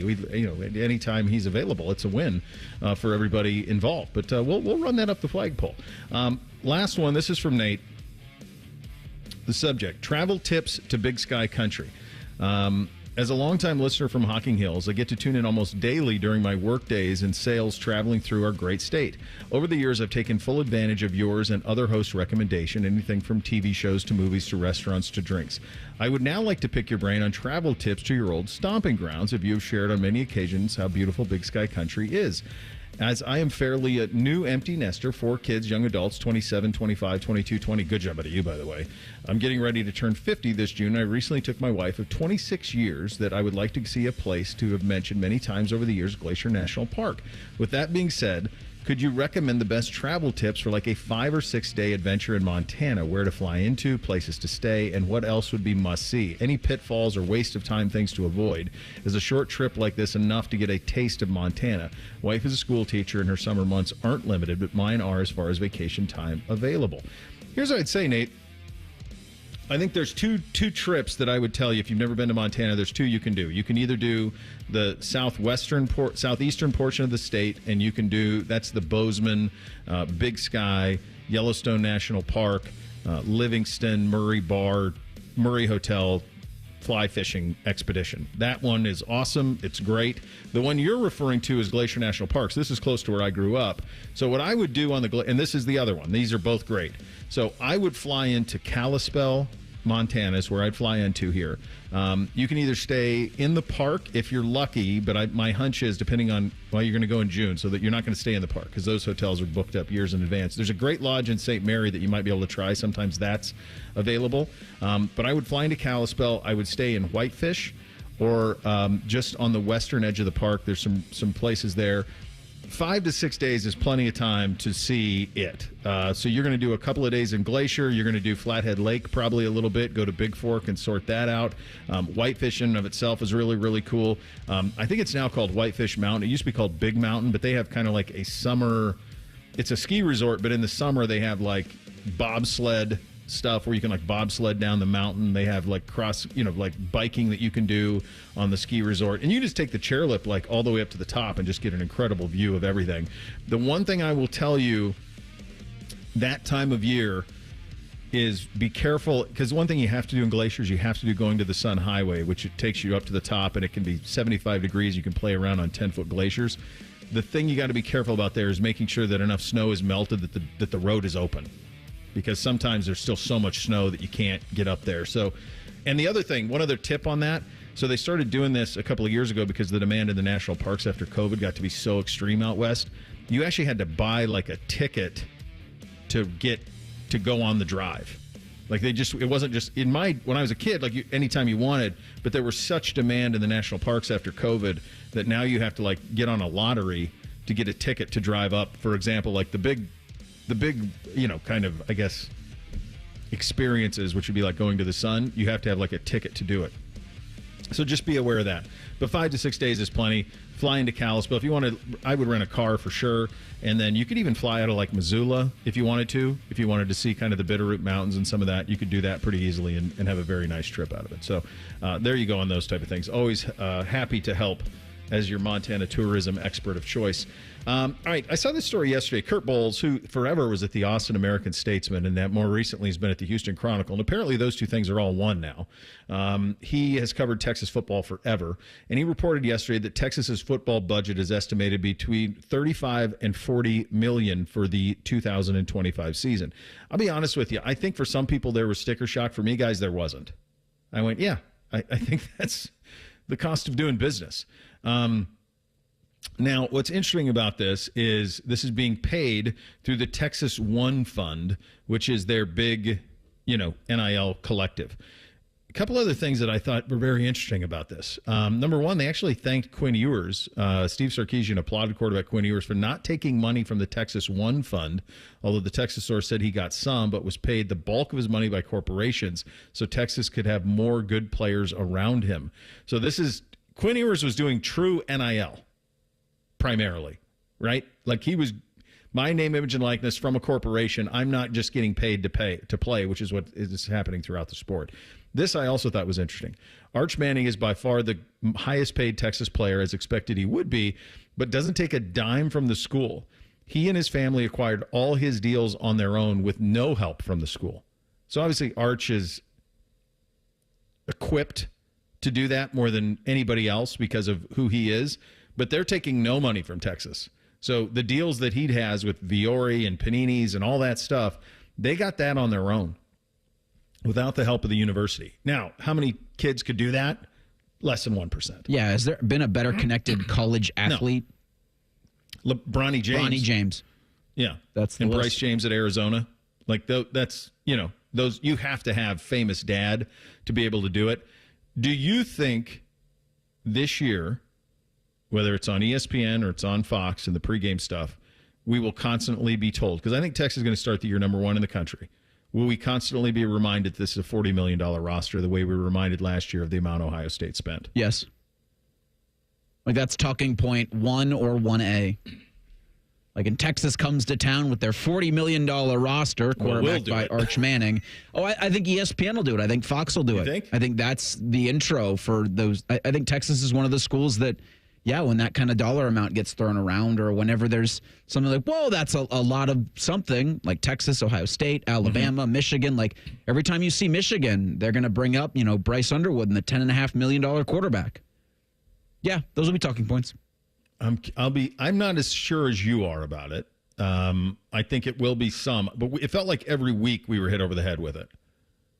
I don't know if you're going to get hit over the head with it. I think that we are, and I don't know that necessarily it's an Ohio State bias more than it's just we are starting to get used to this is the world we've chosen. That there just starts to be some familiarity. Like this $40 million story that Bowles printed yesterday, or put out there yesterday, this did not make headlines the way that when we were at the Memorial Tournament and Ryan Day said it's going to take $13 million to sustain our roster. That was 3 years ago. But wasn't Ryan like the first one to have that attributed to him, like that kind of a quote? Yep. Yeah, he was. And I think the only reason it happened is because Doug was in that. As that small local business, Cleveland like plain dealer. Yeah, it was like that type of thing, and he was in there. We'll get Tim May's take on all of this, among other things. May even ask him about coyotes and 100 men versus a gorilla. It's coming up in 2 minutes. Bishop and Friends right here on The Fan. Legend has it, underneath the NJM insurance offices lies a mysterious room of long-forgotten, moldy mascot memorabilia. Often pitched by ad agencies, always rejected by NJM. Is it real? We may never know. But what is real is NJM's dedication to doing what's right for their customers. Astoundingly, they're proud to put policyholders first. No jingles or mascots, just great insurance. Learn more at njm.com. Insurance underwritten by NJM Insurance Company and its subsidiaries. When you're starting a home improvement project, a few big questions always come up. Who can I trust? Will they be there if something goes wrong? And lastly, how much is this going to cost me? At Newman Roofing, we've been answering those questions for over 30 years. As a family-owned and operated company that takes pride in every aspect of the job, with family members involved in each department of the company, we treat your home like it's our own. That means clear communication, no shortcuts, and a white glove experience from start to finish. And when it comes to cost, we get it. That's why we offer flexible financing options so you can get the quality your home needs at a price that works for your budget.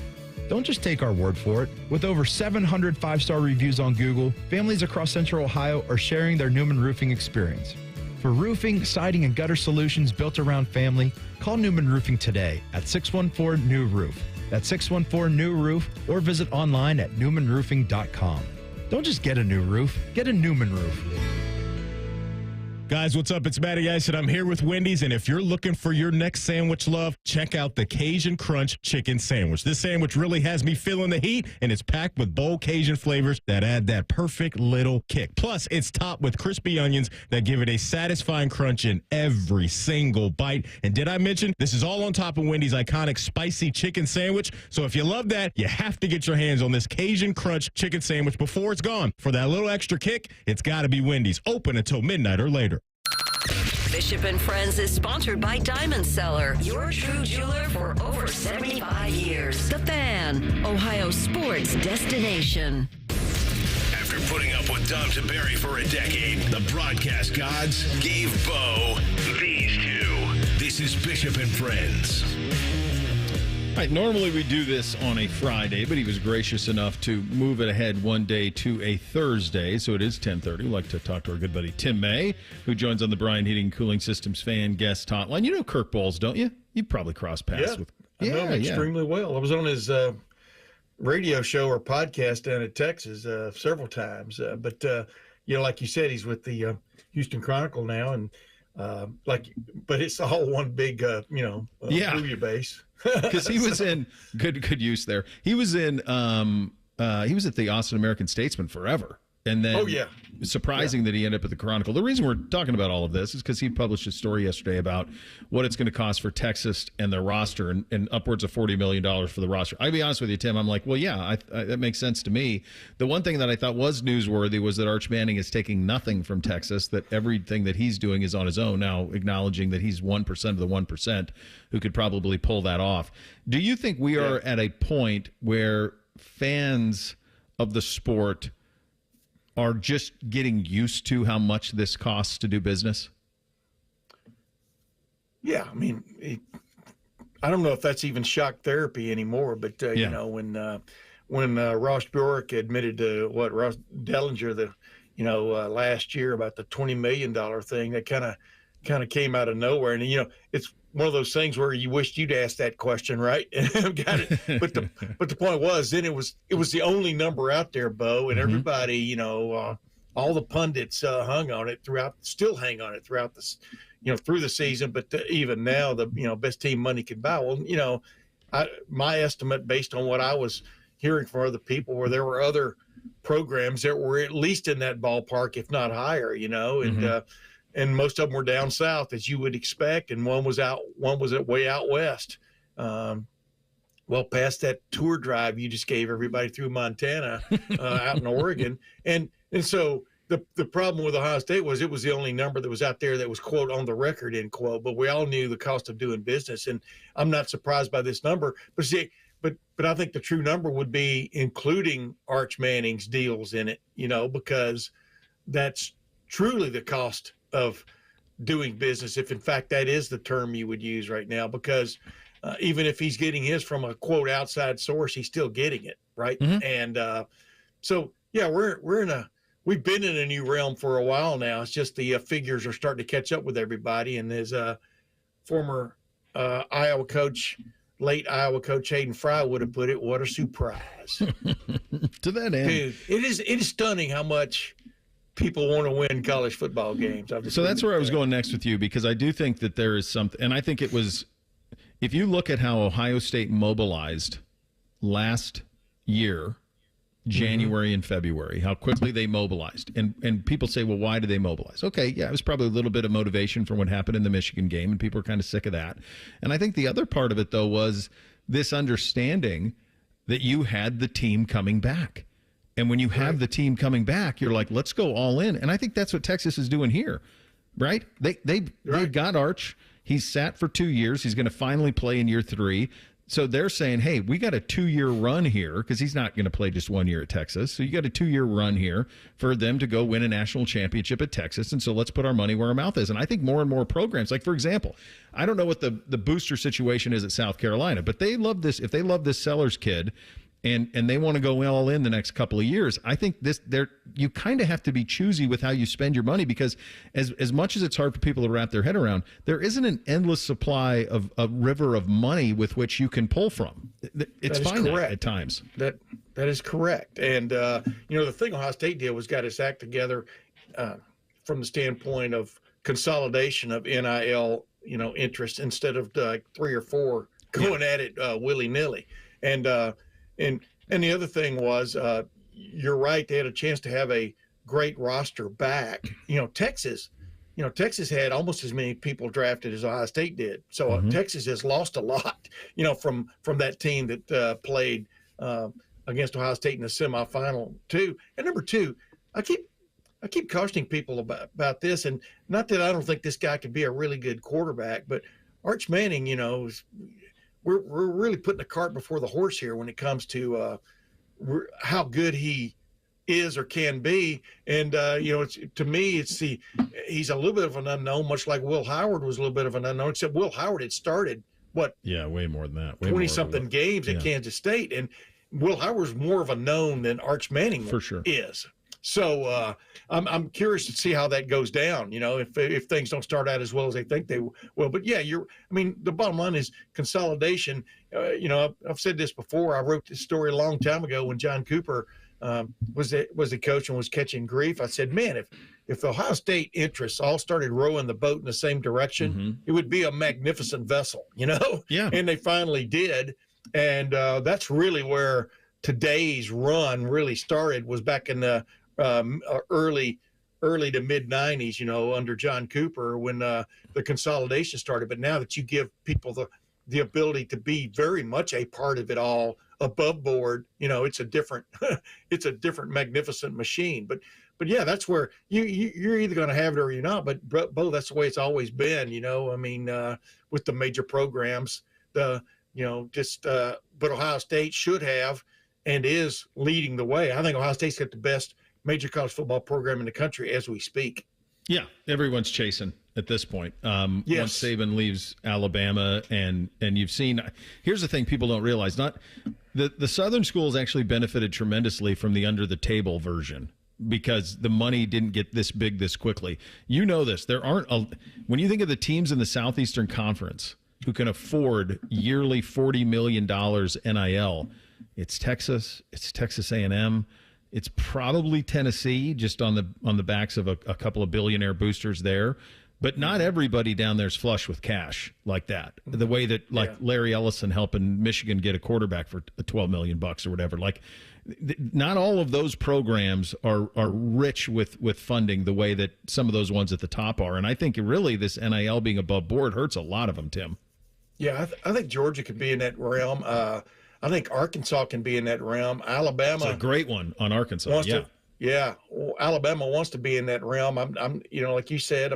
But yeah, you're right. It is a finite group of people who can really step up and play with the big boys. And so, where this is all headed, Bo, who knows, man? It's it's the problem right now is there's so much gray area that it's hard to see. It's hard to see clearly who's doing what for how much. And I don't know if you can ever with the NFL at least is under one umbrella and has limits on how much they can spend on people's salary caps and stuff. I remember asking Gene Smith on his way out, whether we will see salary caps eventually in college football, and he kind of said, I hope not, because really, do we truly want a mini version of the National Football League? Is that really truly college football anymore? There will be people answering that. I'm 71. There will be people answering that 30 years from now while I'm orchestrating things from above. We had a coyote expert on earlier because we've had some coyote stuff here in the neighborhood, and he gave some great testimony. We have a coyote trail that occasionally that goes right through our property. What is on the 1,000 acres out there in West Central Ohio. What have been your coyote interactions through the years? I had one brazenly walked right by me within like 30 yards of me one time. He just kind of looked at me because he was clearly migrating from one area. And by the way, it's not 1,000 acres, as you well know. This isn't Montana.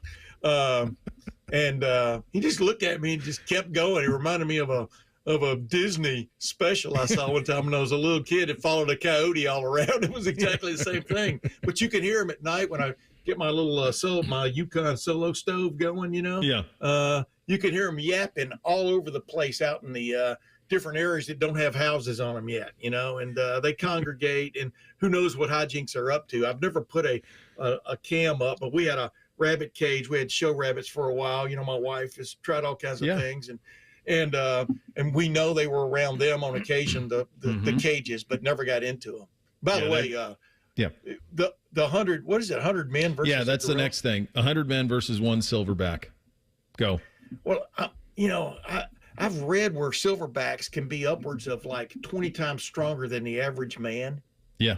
So it would take 20 men to even the odds. And that's if everyone can get a grip, can get a purchase on the dude, right? I'm talking about the thing. So it would have to be, you'd have to be forewarned, much like Paul Revere and the Minutemen. You'd have to be forewarned the gorilla was coming to town. And then everybody would have their role, and some, you know, the biggest, browniest would have to sacrifice a little bit for us to make it happen. But probably a lot, right? Pretty big. In the movie Stripes, sacrifice.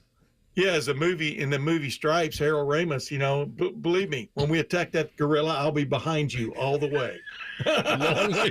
Long way back, buddy. Orchestrating the effort, you know, bringing in reserves, but.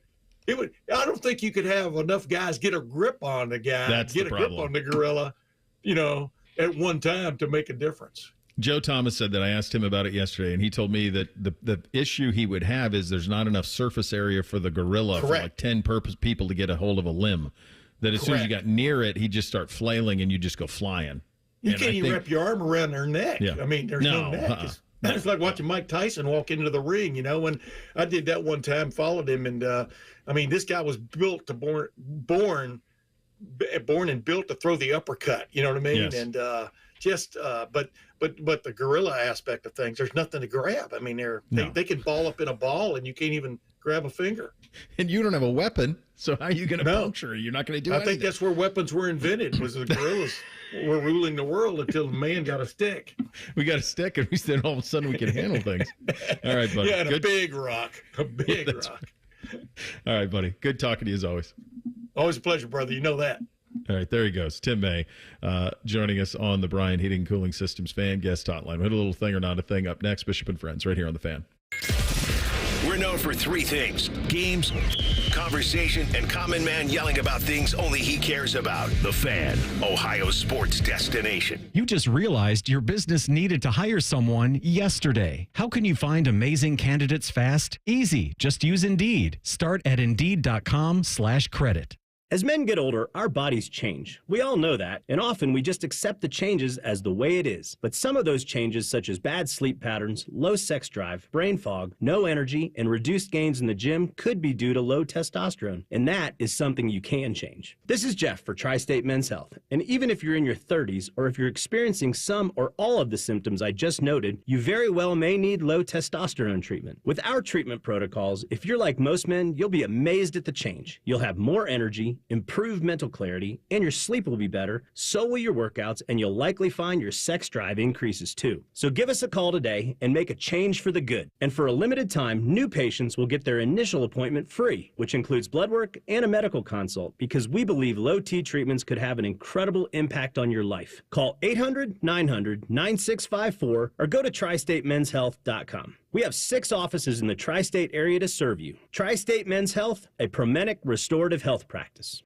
Hey there, friends. Bo Bishop here. Sick of the long security lines and flight delays? Travel on your terms. Go RVing and get ready to save at RCD RV's Open House. From May 3rd through the 10th, take advantage of huge deals on new and pre-owned RVs. Our Delaware, Heath, and Pataska locations will feature exclusive sale pricing on all new and pre-owned travel trailers, fifth wheels, motorhomes with special financing rates available, plus discounts on camping accessories. Come by today. We'll have you road ready by Memorial Day. Find unbeatable savings, unforgettable fun, and everything you need to hit the road at rcdrv.com. Lanny went to college and racked up huge debt. A little bit over $100,000. For a degree he couldn't use? Now what? I had a friend that went to my computer career. They even helped him get hired immediately after graduation. One of the things I love about IT is that you can work from anywhere you want. You could become an IT pro in just months, including cybersecurity and the basics of AI with zero experience at mycomputercareer.edu. It worked for me, and I know it can work for you. This is one student's experience. Individual results vary. You had a solid retirement dream. Sell your home in a few years, bank the equity, downsize, and travel. But with an unpredictable economy and the future feeling uncertain, you're wondering if that equity will still be there when you're ready. What if you could bank that equity right now? With Truehold, you can sell your home for its current value, so you can access your equity today. You can bank the cash now and stay in the home you love with an easy standard lease. Truehold even covers property taxes, insurance, and repairs. And since Truehold hands over your equity in cash now, it's yours to do whatever you'd like. Don't let a shifting economy put your hard-earned equity at risk. Visit Truehold.com and receive their competitive offer on your home in just 48 hours, based on its current value, not what's coming. Call 1-855-300-9993 or visit Truehold.com. The smarter, faster way to cash out on your home's value without moving. That's Truehold.com.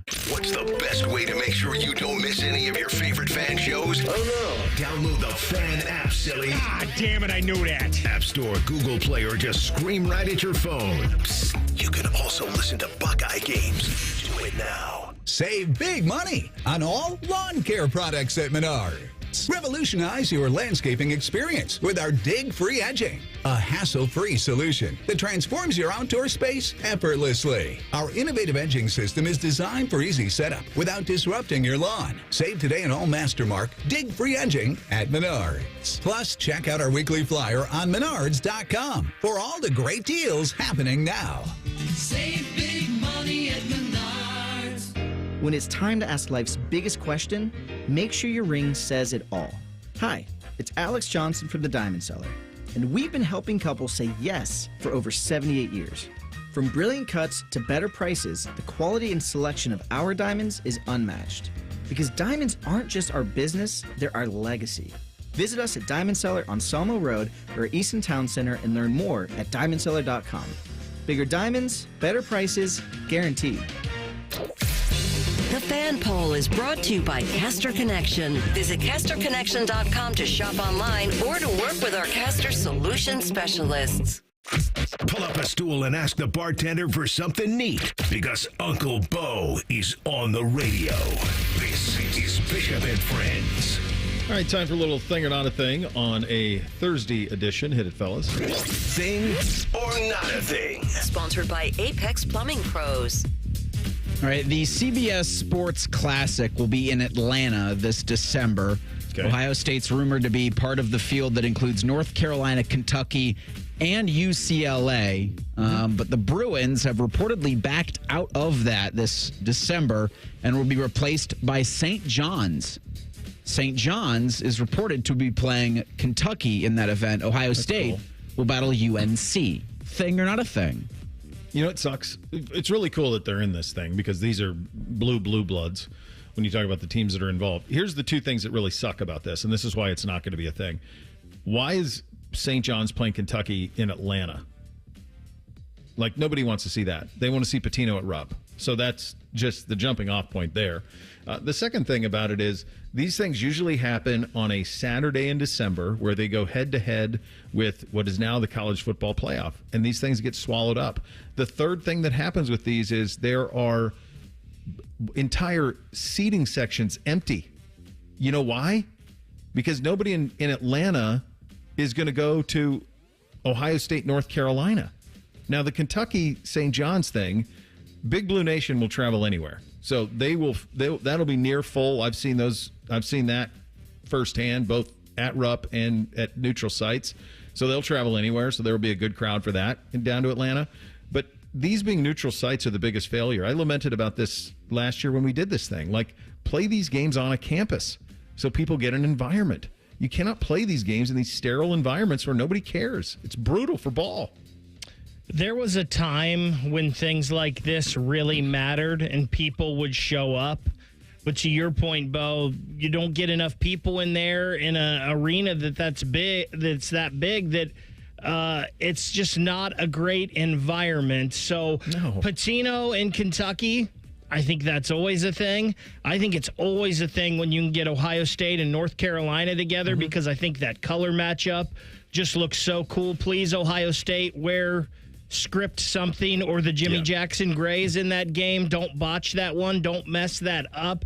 But yeah, it's unfortunate. These things used to be a huge thing. Now they're just not as big a deal. Always cool, though, to see those schools. We did this twice last year, guys. We went to Atlanta and got blown out by Auburn in front of about 8 people.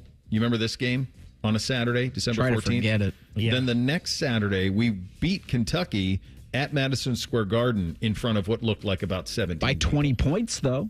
Yeah, we hammered them. 85-65. It was the first time that, like, Mark Pope's team kind of showed that they weren't ready for prime time. And that stunk for Jake Diebler's basketball team because that was right before the playoff game against Tennessee, and a lot of Buckeye fans lost it, I think.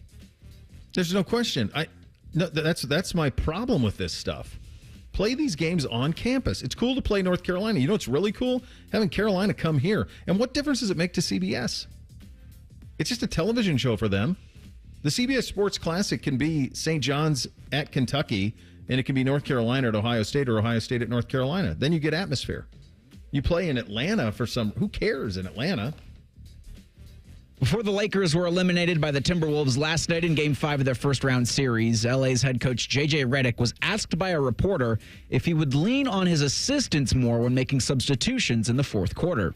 Is there an assistant or someone maybe that you'll lean on tonight, maybe to try to get some other guys involved if that opportunity presents itself? Are you saying that because I'm inexperienced and that was an inexperienced decision that I made? Do you think I don't talk to my assistants about substitutions every single timeout?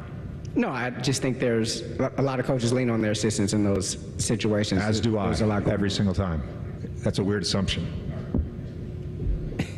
Thank you, Coach. Rage quitting the pregame press conference. Thing or not a thing? Yeah, I mean, it's an unbecoming thing. I think Windhorst kind of, there's a clip of Windhorst going around about the immaturity of J.J. Redick. I think 100% that's part of it. The way that the question is phrased, I think, set him off, essentially. And then he jumped to conclusion, right? And saying, are you saying that because I'm not experienced, that I didn't do this? So I think that set him off. But he is the head coach of the Los Angeles Lakers. Like, you're going to be questioned. And how you handle that in many instances determines who you are. So there was a way to do that you don't become in the center of it all. And I just think with experience, he'll get there. I think also there was a great deal of frustration because Minnesota had the answers to the test. There's no adjustment that he's going to make. They are ultra long, ultra athletic, really deep, really physical. And it was a matchup nightmare. I mean, Rudy Gobert looked like Wilt Chamberlain last night in that game, and he ain't that. A lot of times when someone gets super defensive like this off the rip, it's because they're already feeling a certain way about what they did. There's some kind of guilt in there. And I think J.J. Redick knows that he messed up, and he's probably messed up a couple times along the way this year. That's understandable, though, for a first-time head coach. J.J. Redick may end up being a really great NBA coach at some point, but it's my same point with Ryan Day and Jake Diebler here at Ohio State is, unfortunately, we get to see the growing pains on the biggest stage, on the grandest stage. Their growing pains get played out in front of everyone. So, yeah, I'm sure J.J. Redick knows he messed up here. He's probably could have handled things better, and he's a little defensive about that because he knows it. Yesterday on Fox Sports, First Things First, former Jets and Browns head coach Eric Mangini and Nick Wright discussed the drafting of Shedeur Sanders and the current quarterback situation in Cleveland. So the two guys that are going to make the decision, to being the GM and the head coach, as to who starts, now didn't want to take him in the third round. They took Dylan Gabriel. But suddenly, because the rest of the world feels like Shedeur's been slighted in this process, they're going to be like, you know, the rest of the world is right. We're gonna move him up to number two because everybody else thinks we were wrong. So now we must be wrong. So now we're gonna do this. I think honestly, Coach, it's not realistic. Okay, here's the other thing that's not realistic. For him to even be two? No, just to think that suddenly, just because he's on that roster and the whole world thinks he's been. You saw the reaction of the head coach and the GM when he got drafted. So hold on. But let's actually talk this through about the realistic parts of it. So how did he get drafted? I think the owner said, exactly, in the 5th round, we're going to draft this guy. Exactly. What do you think is more impactful on his opportunity to beat out Dylan Gabriel? The fact that Dylan Gabriel was taken 60 picks ahead of him, or the fact that the head coach's boss said, I want this guy? They should play whoever they feel. Which will be Flacco. So if it's Pickett, if it's Flacco, if it's Gabriel, they should play whoever they feel is going to give them the best chance to win, because playing Shedeur and him going in and not being the best guy is not going to save their jobs. Thing or not a thing. It's kind of crazy that where we are, how you can just say things emphatically, be 100% inaccurate, and there's no accountability. Because that Nick Wright in that clip said emphatically that ownership made the draft pick of Shedeur Sanders. I'm telling you 100% that did not happen. 100%. Sourced. Like, from as good as you're going to get. That's not how it happened. Okay? So, Mangini's right, I think, on the first part where he says it's not like Shedeur's just going to pass these guys up. He's right. They liked Dylan Gabriel most behind Cam Ward. So Dylan Gabriel's there. The other thing they're really wrong on is this assumption that Joe Flacco is the first choice of Stefanski and Barry and everybody to be the head coach. I think they're viewing it as a very open competition. And my hunch is that Kenny Pickett is going to get a lot of chance to be the starting quarterback of the Cleveland Browns. I mean, I think a very big chance at that. So it's amazing just how their accountability doesn't matter at all. You can say anything emphatically and just pass it off as truth, and there's just no truth to it. And it's all on the record, by the way. All this stuff's on the record. I know sometimes it's inevitable, but anytime you are coaching contracts or draft picks or whatever it is, rather than just who's playing best on the field, you are doing yourself a disservice. And that's not what they're going to do. The best man will win that job. This is probably the first time since Stefanski's been there where you don't have to play the guy who you took number 1 overall, and you don't have to play the guy that you wanted to acquire along with your general manager and Deshaun Watson. They can do best man win. There's no poll in any direction. May the best man win. And I think that's what they'll do. Final hour of the program up next. We begin it with a little bit of higher or lower. Tim Alcorn on the Cavs side of things, the radio voice of your Cavaliers, will join us at 11:30. Bishop and Friends, right here on The Fan. The two most mature people working at the radio station. And that's just because they wear pants. The pervert and the skivvies. Rothman and Ice. Weekdays at noon. The Fan. Spring showers revealing roofing or siding issues? Trust the pros at Newman Roofing for expert care, white glove service, and quality you can count on. Schedule your estimate today and take advantage of special financing options. Call 614-NEW-ROOF or visit newmanroofing.com today. Did you ask about Pick 3 from the Ohio Lottery? Okay. Pick 3 is a daily draw game where you pick 3 individual numbers between 0 and 9 that can be played straight, where numbers must be drawn in an exact order or boxed where they can be drawn in any order. You can win hundreds, and wagers start at only 50 cents. Want to learn more? Okay. Go to OhioLottery.com or the Ohio Lottery app. Lottery players are subject to Ohio laws and commission regulations. Play responsibly. Hey, Ohio, Prime Sports has arrived. The only book where you can lay 108 instead of 110 on all your favorite teams. Football, baseball, basketball, and hockey. Why would you risk more to win the same amount at another sports book? Download the Prime Sports Ohio app or visit our website, primesportsbook.com. Get a welcome bonus to match your initial deposit up to $400 in bonus bets. And be a member of the Prime Sports family. Terms and conditions apply. Visit website for details. Must be 21 and present in Ohio. Gambling problem? Call 1-800-GAMBLER. Thinking about buying your first home? Now, with Third Federal, you can buy your first home and pay no PMI. Hi, I'm Mark Stefanski, Chairman and CEO of Third Federal. Private mortgage insurance, or PMI, can cost thousands of dollars over the life of your loan. And you may not realize PMI doesn't protect you. It only protects the lender in case of default. But at Third Federal, you can buy a home with just 5% down and no PMI. Plus, first-time home buyers get $750 off a closing cost. So if you're thinking about buying your first home, go for it and visit thirdfederal.com. Even before you find a home, lock in 6.50%, APR 6.56% on a 30-year fixed-rate purchase mortgage. Visit thirdfederal.com or call 1-800-THIRD-FED today. APR reflects 15% down for $350,000 loan amount. Rate requires automatic payment program and is subject to change. Restrictions apply. See conditions for closing cost coupon at thirdfederal.com/FTHB. Equal housing lender. It's been a great run. Care Heating and Cooling has achieved goals I could only imagine 30 years ago. But now it's time for the next generation to take over. This is Mike Weens, now the retired founder of Care Heating and Cooling with my sons, Dennis and Ryan. Dad, I remember you saying that a family business should reflect family values, that a customer deserves to be treated with kindness and compassion. And those values will never change. The reputation you built for being fair and honest is our greatest asset. In fact, in 2024, Care was awarded a BBB Torch Award for ethics and named the Lennox Partner of the Year. You don't earn those awards by leaving cat toys behind. It's an honor to continue serving Central Ohio as a locally owned, family-run business. So, whether you need a tune-up, repair, or just honest advice, Care is here for you. Call Care Heating and Cooling at 1-800-COOLING or schedule an appointment online at careheatingandcooling.com.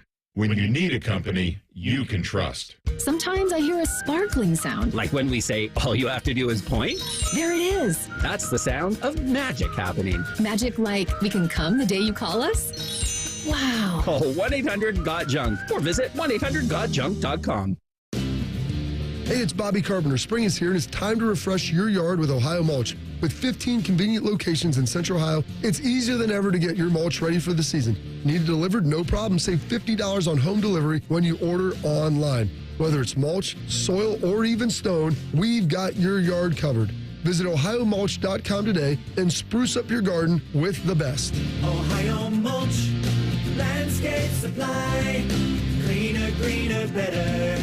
Every great team has its core players, but when the season gets tough, adding the right free agent can make all the difference. The same goes for business. At Robert Half, we found that 67% of companies surveyed plan to increase their use of contract talent to handle workload peaks and backlog projects. With Robert Half's specialized recruiters' experience, combined with our award-winning AI, you can quickly find the skilled candidates you want. At Robert Half, we know talent. Discover how we can help at roberthalf.com/talent. Shopping with your parents can be embarrassing. Why would they sell jeans with holes in them? I'm going to speak to the manager. Mom! That hoodie is giving. You should get it. YOLO. Thanks to the Chase mobile app, your kid can shop independently while you keep an eye on their spending. So you can go from... We can be twinsies. ...to... How was shopping? Saw you stayed on budget. Thanks, Mom. Freedom for kids, control for parents. That's family banking from Chase. Account subject to approval. Chase mobile app is available for select mobile devices. Message and data rates may apply. JP Morgan Chase Bank N.A. Member FDIC. Broadcasting from the Lindsay Honda Studios. Honda makes the cars. Lindsay makes the difference. Visit lindsayhonda.com. WBNS-FM, HD1 Columbus. The Fan. Sports Center. Good morning. I'm Eric Reeser. We got plenty of day baseball in the Buckeyes State at Huntington Park at 12:05. The Clippers host the St. Paul Saints in the first of a doubleheader. Columbus looks to halt a 4-game slide. In the majors, the Guardians look to take 3 of 4 from the Twins. Cleveland hosts Minnesota Thursday at 1:10. This afternoon in Ohio's Queen City, the Reds look to bounce back from a pair of losses yesterday to the Cardinals. Cincinnati hosts St. Louis at 12:40. You can hear that game over on ESPN Columbus with pregame coverage at 12:10. In the NBA tonight, the Knicks can punch a ticket to the Eastern Conference semis with a win in Detroit over the Pistons. It's Game 6 of their first-round series at 7:30. The Cleveland Cavaliers are off until Sunday. They'll host the Indiana Pacers in Game 1 of their conference semifinal series. And out west tonight, the LA Clippers host the Nuggets in Game 6 of their series at 10 o'clock. Denver leads Los Angeles 3-2. Breaking sports news when it happens on The Fan, Ohio sports destination. Our top men are working on everything except this show. We have top men working on it right now. Who? Top men. You're listening to Bishop and Friends. NFL draft was a week ago today. Kind of puts a ribbon on the NFL offseason. There'll still be some free agent moves that happened over the course of this summer, so a lot of players left unsigned, but the prize free agents have been acquired. We'll wait on Aaron Rodgers, of course, in Pittsburgh, and the draftings have been made. So in terms of a power rankings of the NFL, let's have a little fun with that. Go ahead, Reese. Bishop and Friends present Higher or Lower. Sponsored by the Waterworks. Call the Waterworks and Header Heating and Cooling today at 614-232-2222 or visit online at thewaterworks.com. Oh, baby.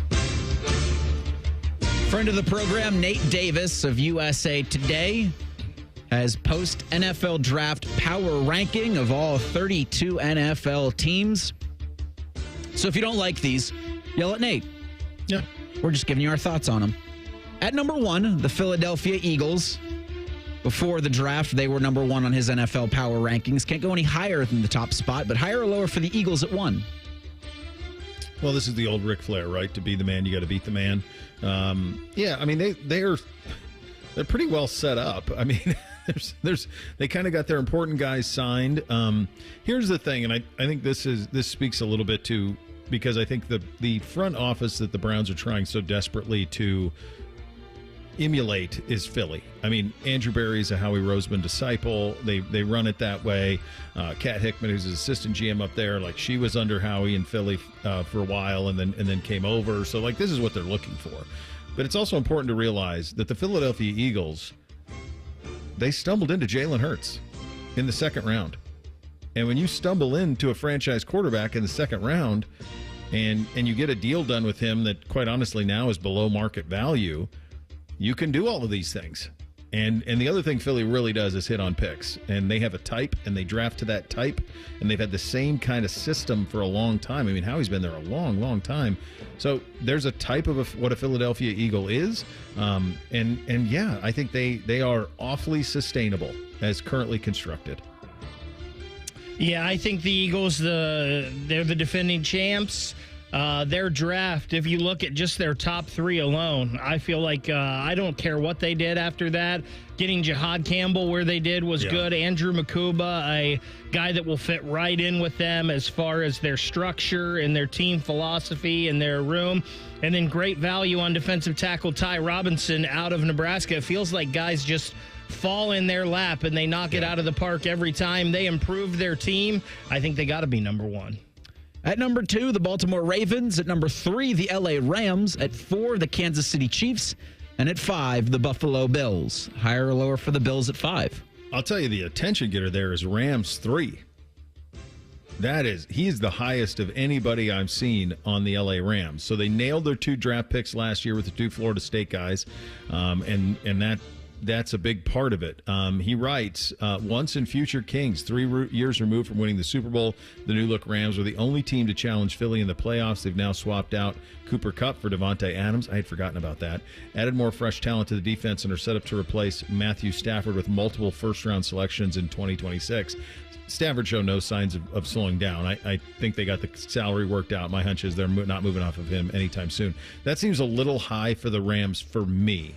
I would probably have Kansas City continuing to be 2. I would have Baltimore 3, and then I would have Buffalo 4. And then I could probably slot the Rams in maybe at 5. So I think it's just a little high for the Rams for me. I'm with you on the Rams. I don't understand that. I can't believe that swapping Cooper Kupp for Devontae Adams makes them that much better. As far as Buffalo, who we were asked about here, I think I would have Philadelphia, Kansas City. I think I would still go Detroit and then Baltimore and Buffalo. So I feel like Buffalo's pretty well slotted for me at number 5. I mean, the Bills got a wide receiver yesterday, so I don't know why Buffalo media would be bitching at this point. At number 6, the Washington Commanders. At number 7, the Lions. 8, the Green Bay Packers. 9, the Tampa Bay Buccaneers. And at 10, the Houston Texans. Higher or lower for Houston at 10? I'll get to Houston in a second. I think it's way too high for Tampa Bay. I think they benefit from the division that they play in more than anything else. I think they can be frisky in the playoffs, as Baker showed, but I don't think that they're on that level. I think the other one that we have to be careful with here, too, is Washington. Jaden Daniels was unbelievable. They got a really nice draw in the postseason. They got all the way to the NFC Championship game. Kudos, all of it. That's big time. But it also, if you remember, you asked us about Houston.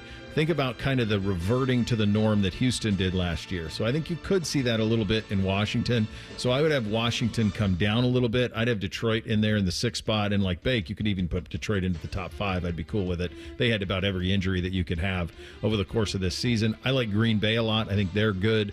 I think Houston, I'm very curious what it looks like this year for them.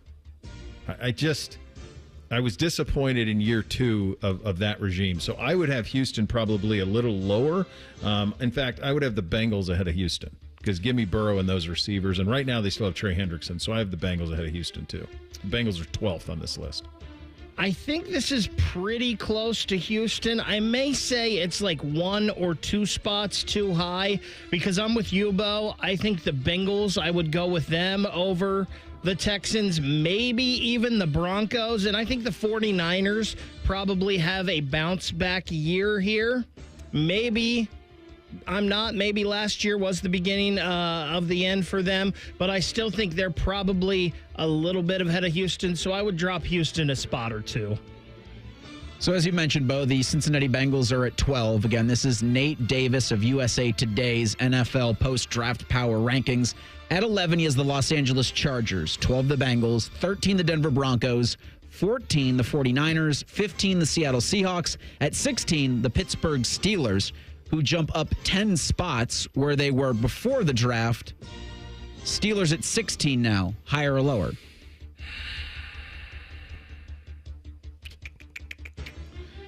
Boy, I mean, I know Rodgers wasn't great, but I still think with him, I would have them up higher. Now, I did hear some crazy rumors yesterday that they might move TJ Watt. So that would be, yeah. And it wasn't like nonsense either. Like there was a little bit of gravity to the rumor. So the Watt thing is something to pay attention to, I think, in Pittsburgh. But I guess to me, all they do is win. And if they put Rodgers on that team, to me, they're a playoff team and they'll be somewhere in the mix. So I'd probably have them a little bit higher. I think San Francisco's got a lot of questions. Their roster has had a lot of turnover. So I'd probably have Pittsburgh up just a little bit. But this is largely right. I think it's interesting. He's got Minnesota at 18.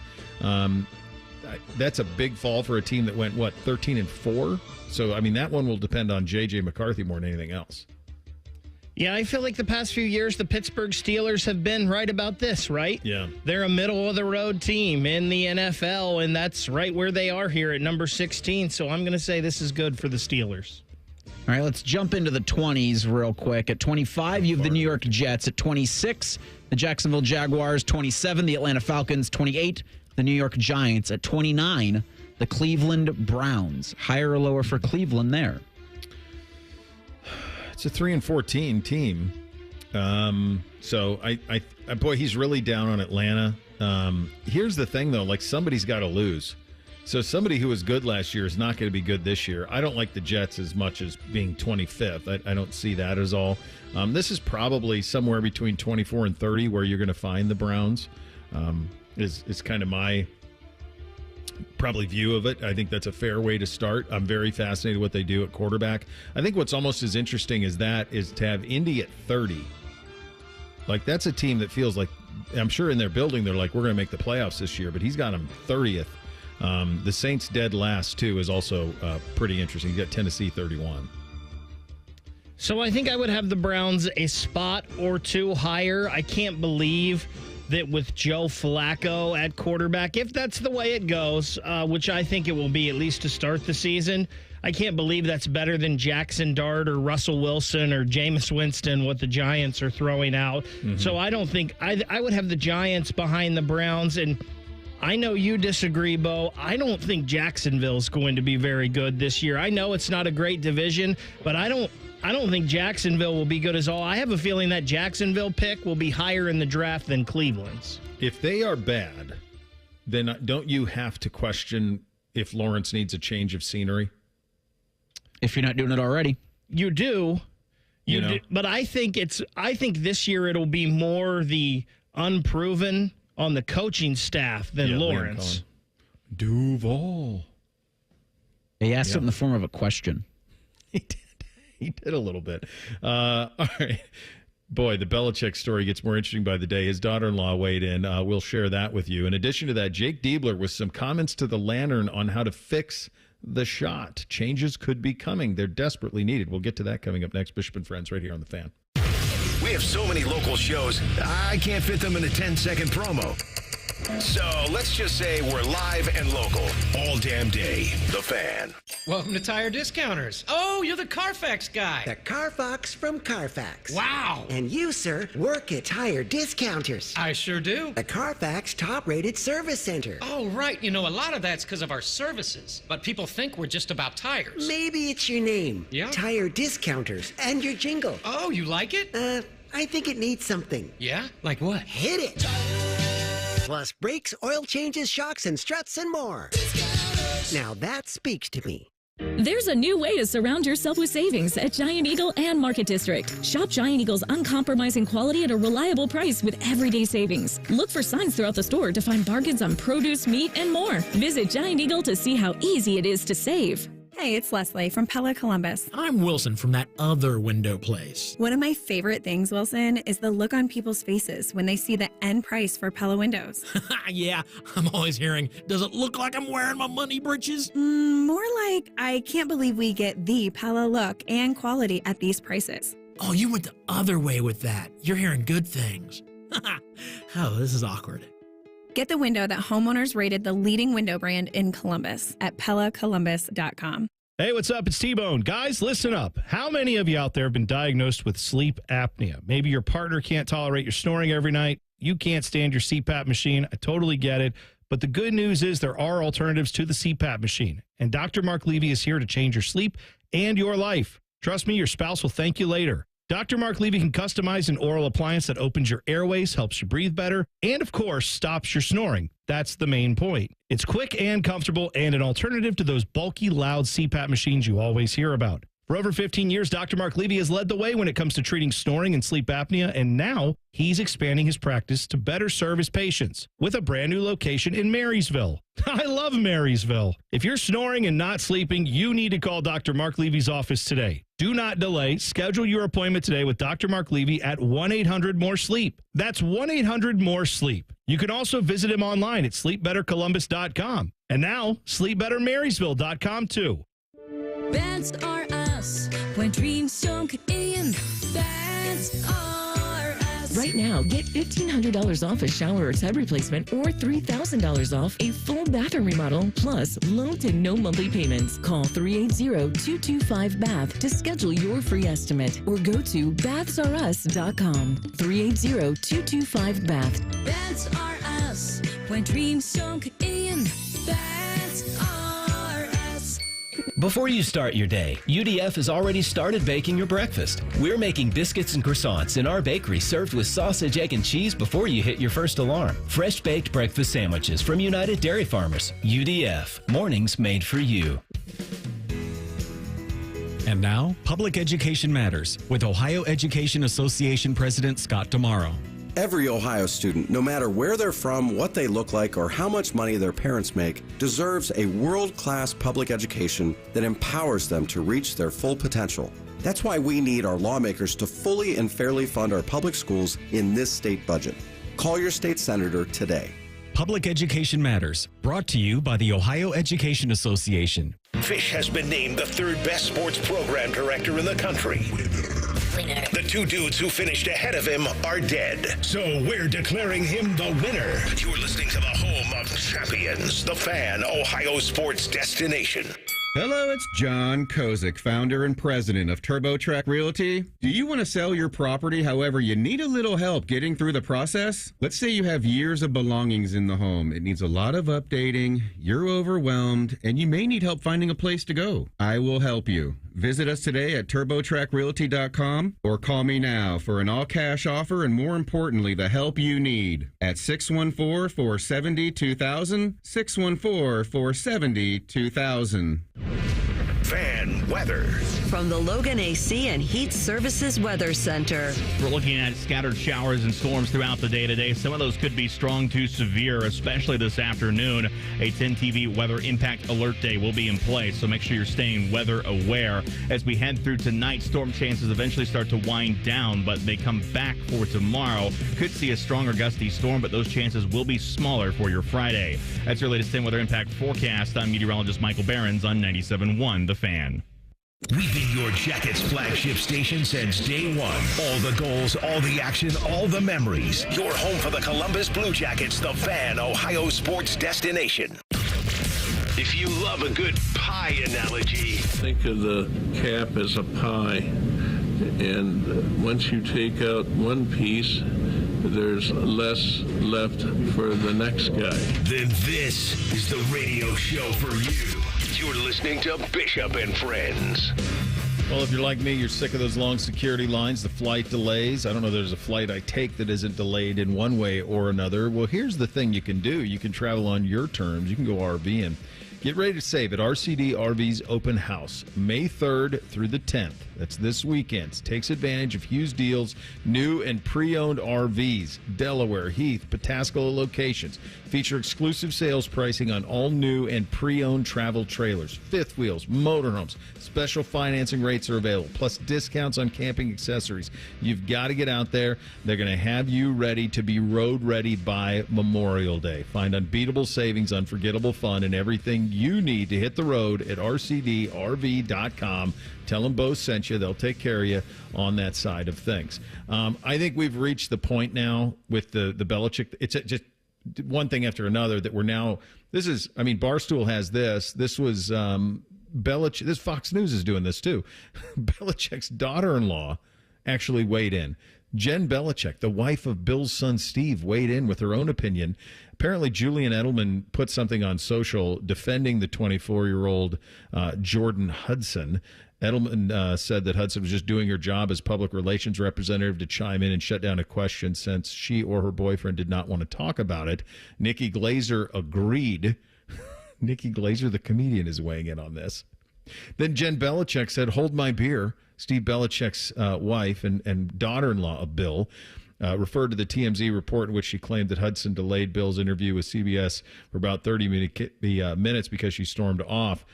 This is what the Belichick's daughter-in-law said. "Publicists act in a professional manner and don't storm off set delaying an interview," Jen Belichick wrote. Does she write that without consulting her husband, Steve, who I believe is employed at North Carolina by, you guessed it, his dad? Isn't there also an understanding in place that when Bill leaves, Steve's going to step into the head coach role? Well, I don't think that not at Carolina. I bet Belichick's thinking that. I don't know. I wonder if that was just a fun rumor, and especially now, what would UNC be thinking? No, if they had that in actual writing, they'd be like, "Well, we aired." Did she clear that with Jordan Hudson first? Wonder what that Thanksgiving's been like. I'll tell you what, if I'm just from a family perspective, I'm guessing that what got the hair raised on the back of their old neck was the $9 million real estate portfolio that she'd accumulated.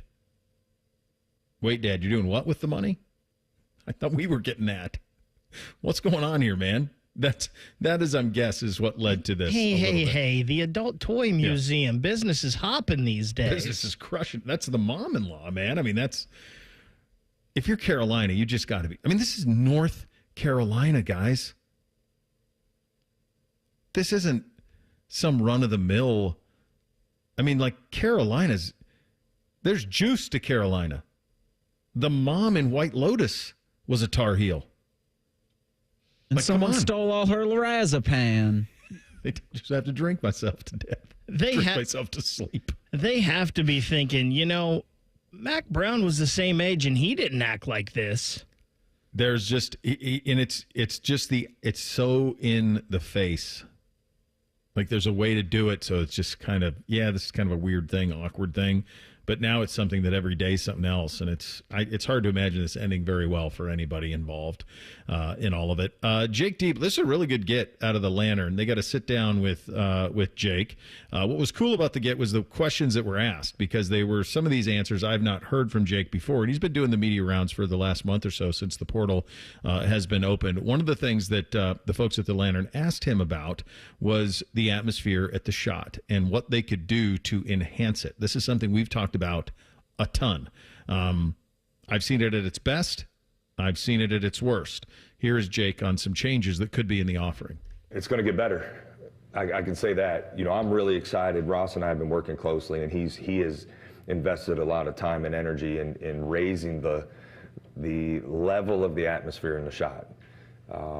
I think that part is great. There's some things, and I don't know how much I can share today, but there's some things happening that are going to be new. They'll be exciting. There's going to be things that are changes within the Schott that'll help raise the atmosphere. But make no mistake, we got to do our part, certainly. And I think the style we play was enjoyable, but I want to play a little bit faster. Yeah. Us raising our collective basketball IQ should create more energy, in there. And I want us to play a little bit faster. But we need the help of the students. There's no question about it. I think there were many a times where they helped carry us through some tough moments of games. And I'm a believer, and I think I've seen that throughout our league. When you look at some of the historic venues in our conference, the atmospheres are impactful. You feel that as an opposing team. Now, this year, we were able to overcome some of them, right, and get wins. But I want that same thing in the Schott. We're doing our part. I think everybody needs to know we're doing our part to make it a great environment. But, make no mistake, we need the help from our students here to help us take it to the next level. He referenced this in an earlier bite, another part of the interview, and we don't need to play because it's a longer bite, but I'll just summarize it real quickly. Talking about when his brother John was here and the Wisconsin game, I was at that game, and it was packed to the rafters. It was senior day. You couldn't hear yourself. It was stunning. So the winning helps. There's no doubt the winning helps. There are so many things that contribute to a sterile environment. Tip times contribute to a sterile environment. If you're playing a steady diet of games at 9 o'clock at night on tip times during the week, or if you're playing really early, if you don't have games on Sunday afternoon, Saturday afternoon, that's going to contribute to it for sure. And they didn't, because they took the money, and so you play where Peacock tells you to play. So that's part of it. They can't fix that. That was all in the agreement. They can't fix the structure of the arena, okay? I knew, I always, it was probably a Hail Mary, but in the back of my head, I thought, God, if they could ever, 20 years at the Schott, let's get back to St. John and retrofy that and make it the way that it needs to be. That ship sailed when they put the practice facility on top of the Schott and put all the money into that. So once that happened, you're kind of married to that building. I think you could limit the amount of people who go in. I think that would help. But I do think it's kind of finite. I mean, there's certain things you can't fix. You can't fix the parking. You can't fix how far it is to get there from main campus. You can't fix the idea of walking out of there at 11:30 at night on a Tuesday night and trying to matriculate back to campus. Because what he's talking about is students primarily. I think Ross Bjork will do everything in his power, and I think Jake wants to do everything in his power, but some of the issues there are finite. If you could fix one thing, what would you fix that's actually fixable? And just make it lower bowl only? Wonder what that attendance would be. Would that be is that like 13,000? Couldn't be more than that. No, I would guess it's probably in the 10 to 12 range. Okay. Maybe not even that much. 12 might be high. And then just tarp the upper part of it? I mean, gosh, I've been to some games where there were great atmospheres. I remember Illinois game when Illinois was numbered 1 or 2 in the country and they beat them. I was there for an LSU game. The atmosphere was awesome. An Iowa game when Iowa was ranked in the top 10 on a Saturday night, and it was so good. I mean, I don't know. You'd have to open it up for that, right? Because those games are going to be packed. You can fill that place with the right opponent and a team that's playing well. Sure, but what you can do is make that an announcement in and of itself. you can have tickets to sell for those kinds of games. And then if they sell that out, you can make a big deal out of, we're opening the upper bowl, and then sell extra tickets for that if you think that's the way that's going to go. It's too big. It's very sterile. I mean, anytime I wasn't here at this time, you guys were here, but you weren't in this business. Anytime you talk to anybody about the building of the Schott versus the building of Nationwide Arena, it was a race to get a building done first. And they got theirs done first, but they blew it. It shows. Yeah. Yeah. I mean, it shows in terms of, so they've been trying to, the capacity is 19,000. The capacity at St. John was 13. But here's the other thing. That location, just the other side of the river, that extra half mile or whatever it is, you feel it. They feel it. They feel it in the parking. There isn't that much parking around there. Like, there's all these things that just weren't thought out. So I think they'll do everything they can to probably try to make it more intimate, to make it louder, to make it more on demand. The other thing that you're fighting on this, guys, and I want to get to Tim Alcorn real quickly here, but I just want to make this point. The other thing that you're fighting, when we talk about like the glory days for most of us, which is honestly when Jake's brother was there, was probably the apex of it with that. There's the 1 year Connolly and Oden, but they kind of had a longer run with John. What the apex of that run, we've changed a lot in terms of how we take in entertainment in those years. You think about how locked we are to phones and social media and all of the things, the streaming, all of it. We have so many options for entertainment. The onus is on the university to make it a must see and be seen environment. So that's, I'll just say this. I'll sum up here. I'm thrilled that Jake and Ross are aware and that they're working on it. And I look forward to seeing whatever those changes may be. And if we have Ross on in the next couple of weeks, we'll ask him some of the things specifically he's working on. The Cavaliers play on Sunday. They ran roughshod through round one. Tim Alcorn's a radio play-by-play voice of the Cavs. As you're jumping on the bandwagon, what do you need to know? He'll tell us in 2 minutes. Bishop and Friends right here on The Fan. This is Jeff for Tri-State Men's Health, where we've successfully treated thousands of men for low testosterone and helped them feel like their old selves again. Please take a moment and listen to how we help Billy.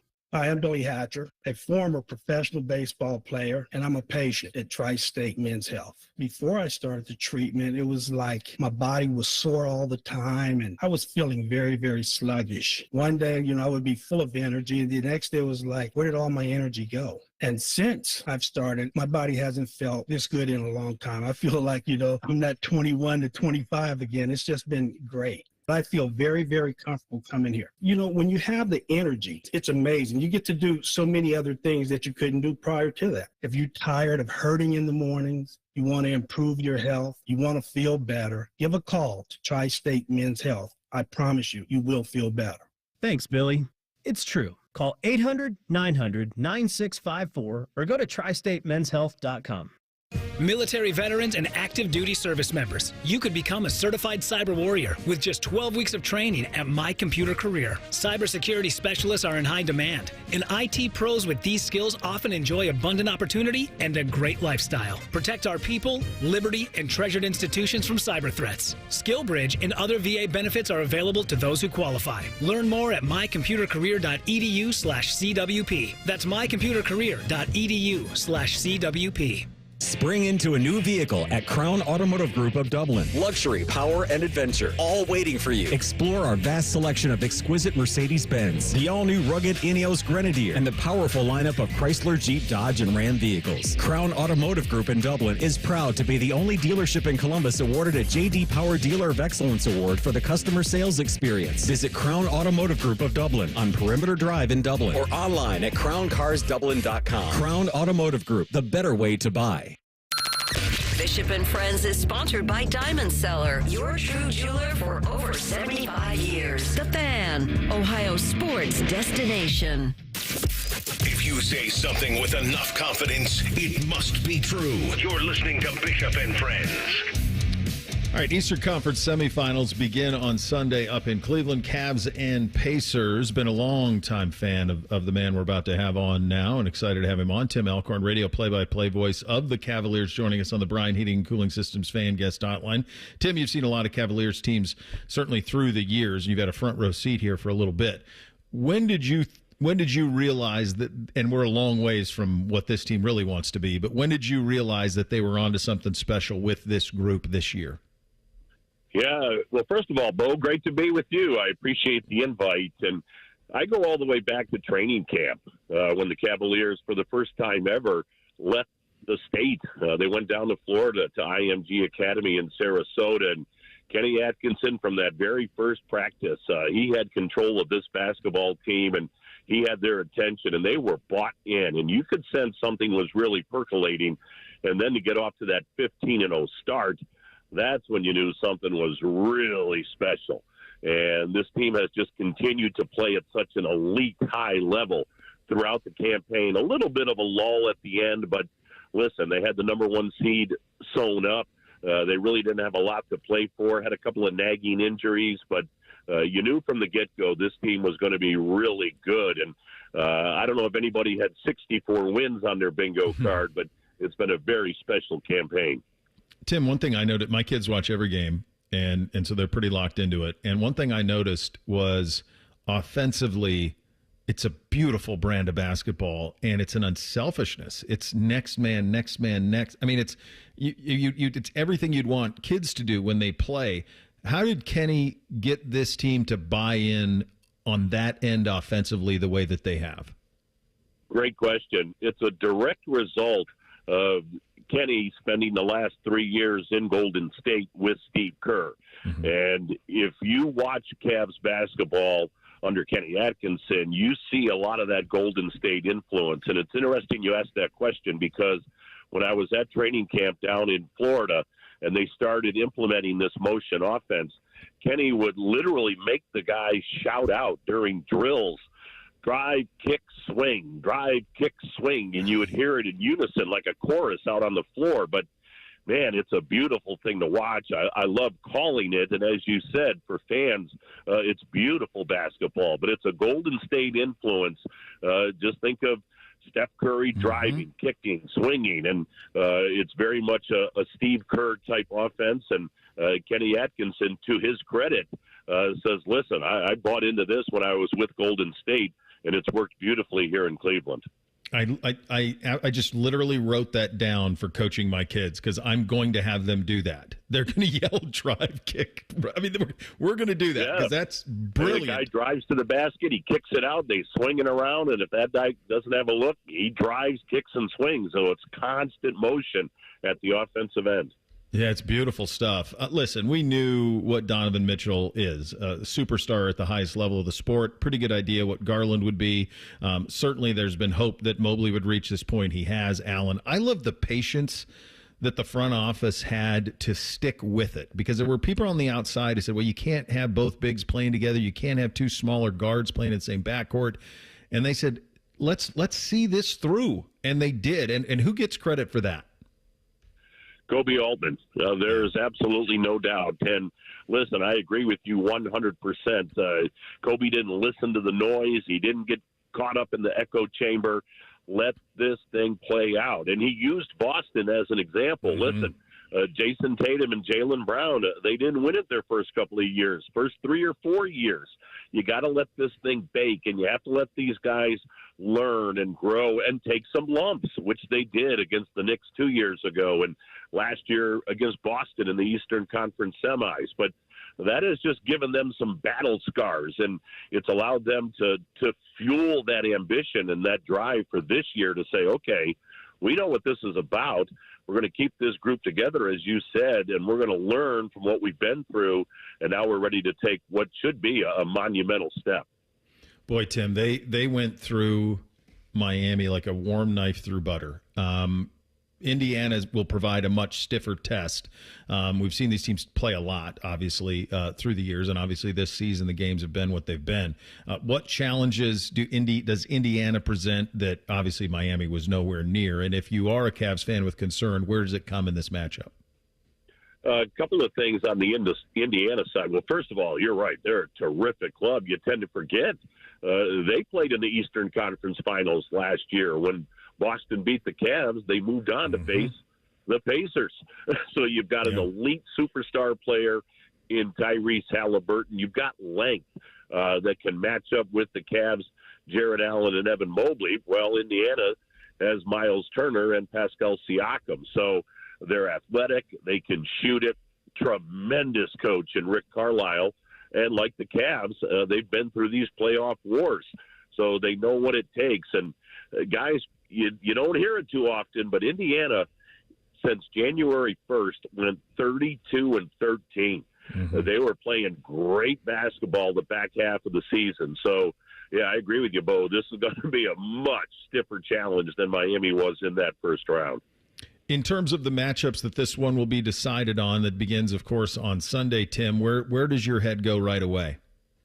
Goes right away to Jared Allen against Miles Turner, Evan Mobley against Siakam, and then we'll see. It's going to be interesting to see what Kenny does with Tyrese Halliburton because he's a big guard. He's got length to him. So, game one almost could be a feeling out process, but I wouldn't be surprised to see a lot of different looks and a lot of different matchups with Tyrese Halliburton.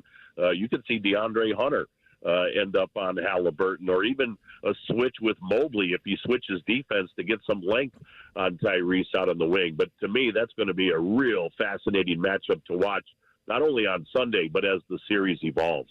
Boy, you mentioned Hunter. So much, of course, on the deadline, and justifiably so, was given to the attention on the Lakers' acquisition of Luka Doncic, and the Hunter one kind of maybe went underneath the radar. But if you were to ask Cavs fans, what's the one thing we kind of need? DeAndre Hunter was maybe the exact personification of that. What element has he given? And obviously, I would assume former Virginia teammate Ty Jerome there with him. That probably helped with all of it. What has him being on this team in that acquisition, what has it meant to this team in terms of its ceiling? Well, DeAndre Hunter, that position, I should say, was the missing piece, that 3-and-D guy. And listen, the Cavs were 41-10 when they made that deal, and they got better. And don't get me wrong, George Niang and Karis LeVert, of course, Karis, a Columbus kid. I love Karis LeVert. And those were tough guys to give up because they had a lot to do with the 41-10 start. But that 3-and-D guy, that 6'7", 6'8", wing defender, but also at the offensive end that can knock down three balls at a pretty consistent clip, that was DeAndre Hunter. And for the Cavaliers, I mentioned earlier Kobe Altman, for Kobe to swing that deal with DeAndre still having 2 more years on his contract. So this just isn't a rental for the back half of the season and the playoffs. He's going to be here for a couple of more years. And you mentioned his relationship with Ty Jerome. They went to Virginia together. Ironically, Virginia Cavaliers and now Cleveland Cavaliers. They're the best of friends. They hang out on the bus, in the hotel. You can see that chemistry on the floor. And, DeAndre Hunter was the missing piece, and I think he's going to be very critical in this series against the Pacers and hopefully moving forward into the Eastern Conference Finals. Tim, I've always been a big fan of your work. It was a real thrill to have you on, and hopefully we can do it again soon. Greatly appreciate your time, sir. Hey, I love being on down in Columbus. I have family down that way and a lot of friends, so anytime you want to shoot me an invite, I'll be more than glad to join you. Thanks for the invitation.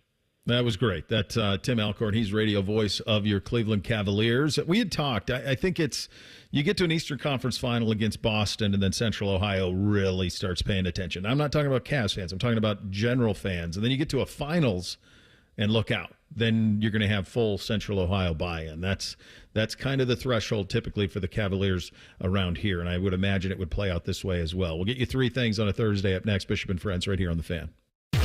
We have so many local shows, I can't fit them in a 10-second promo. So let's just say we're live and local all damn day. The Fan. You just realized your business needed to hire someone yesterday. How can you find amazing candidates fast? Easy. Just use Indeed. Start at Indeed.com/credit. Guys, what's up? It's Matty Ice, and I'm here with Wendy's. And if you're looking for your next sandwich love, check out the Cajun Crunch Chicken Sandwich. This sandwich really has me feeling the heat, and it's packed with bold Cajun flavors that add that perfect little kick. Plus, it's topped with crispy onions that give it a satisfying crunch in every single bite. And did I mention this is all on top of Wendy's iconic spicy chicken sandwich? So if you love that, you have to get your hands on this Cajun Crunch Chicken Sandwich before it's gone. For that little extra kick, it's got to be Wendy's. Open until midnight or later. We can come the day you call us. We're 1-800-GOT-JUNK. We make junk disappear. All you have to do is point.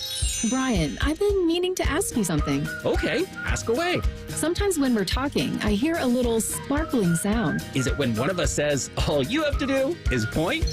There it is. Did you hear that? That's the sound of magic happening. Magic? Like we can come the day you call us? Wow. Call 1-800-GOT-JUNK or visit 1-800-GOT-JUNK.com. 1-877 Cars for Kids. K-A-R-S Cars for Kids. 1-877 Cars for Kids. Donate your car today. Donate today at carsforkids.org. That's cars with a K. Your car can be picked up as soon as the next day. Receive a tax deduction and vacation voucher. 1-877 Cars for Kids.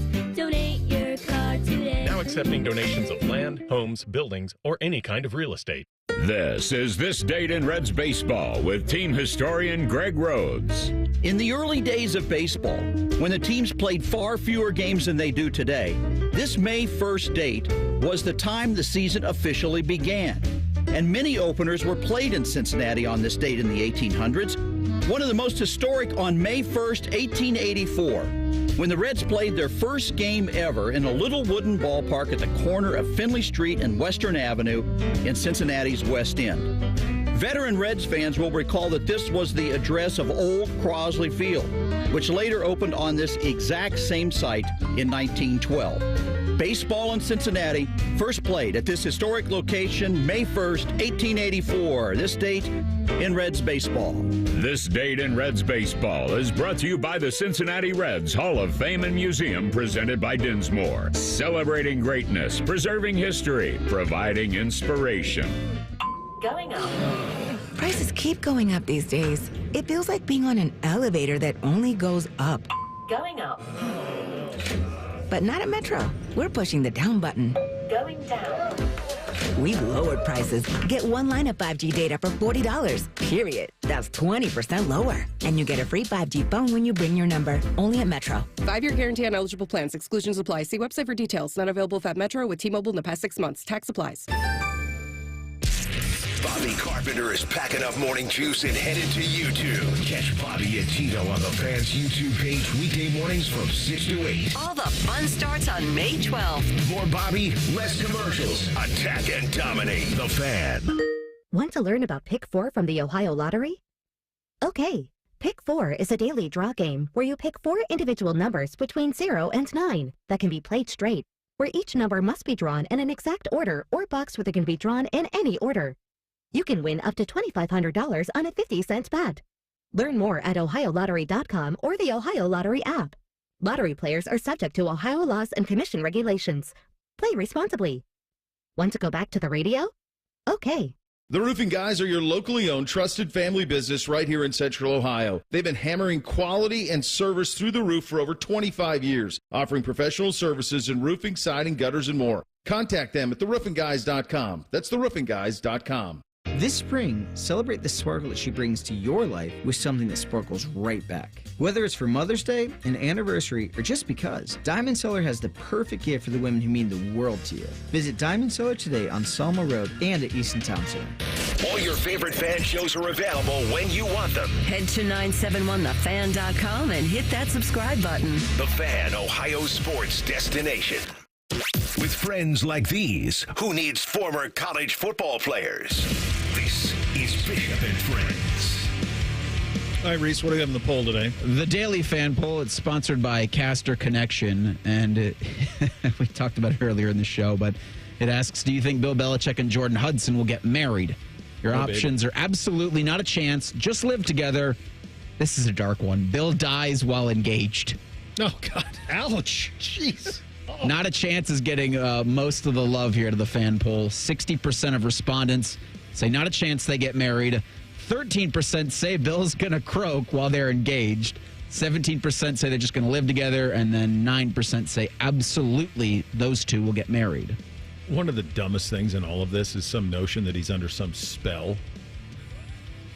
Like it turned, I know the spell he's under. I think we all do. But like the idea that he's not completely in control of everything that he's doing, that somehow she's taking. This isn't a J. Howard Marshall situation. where you're 98.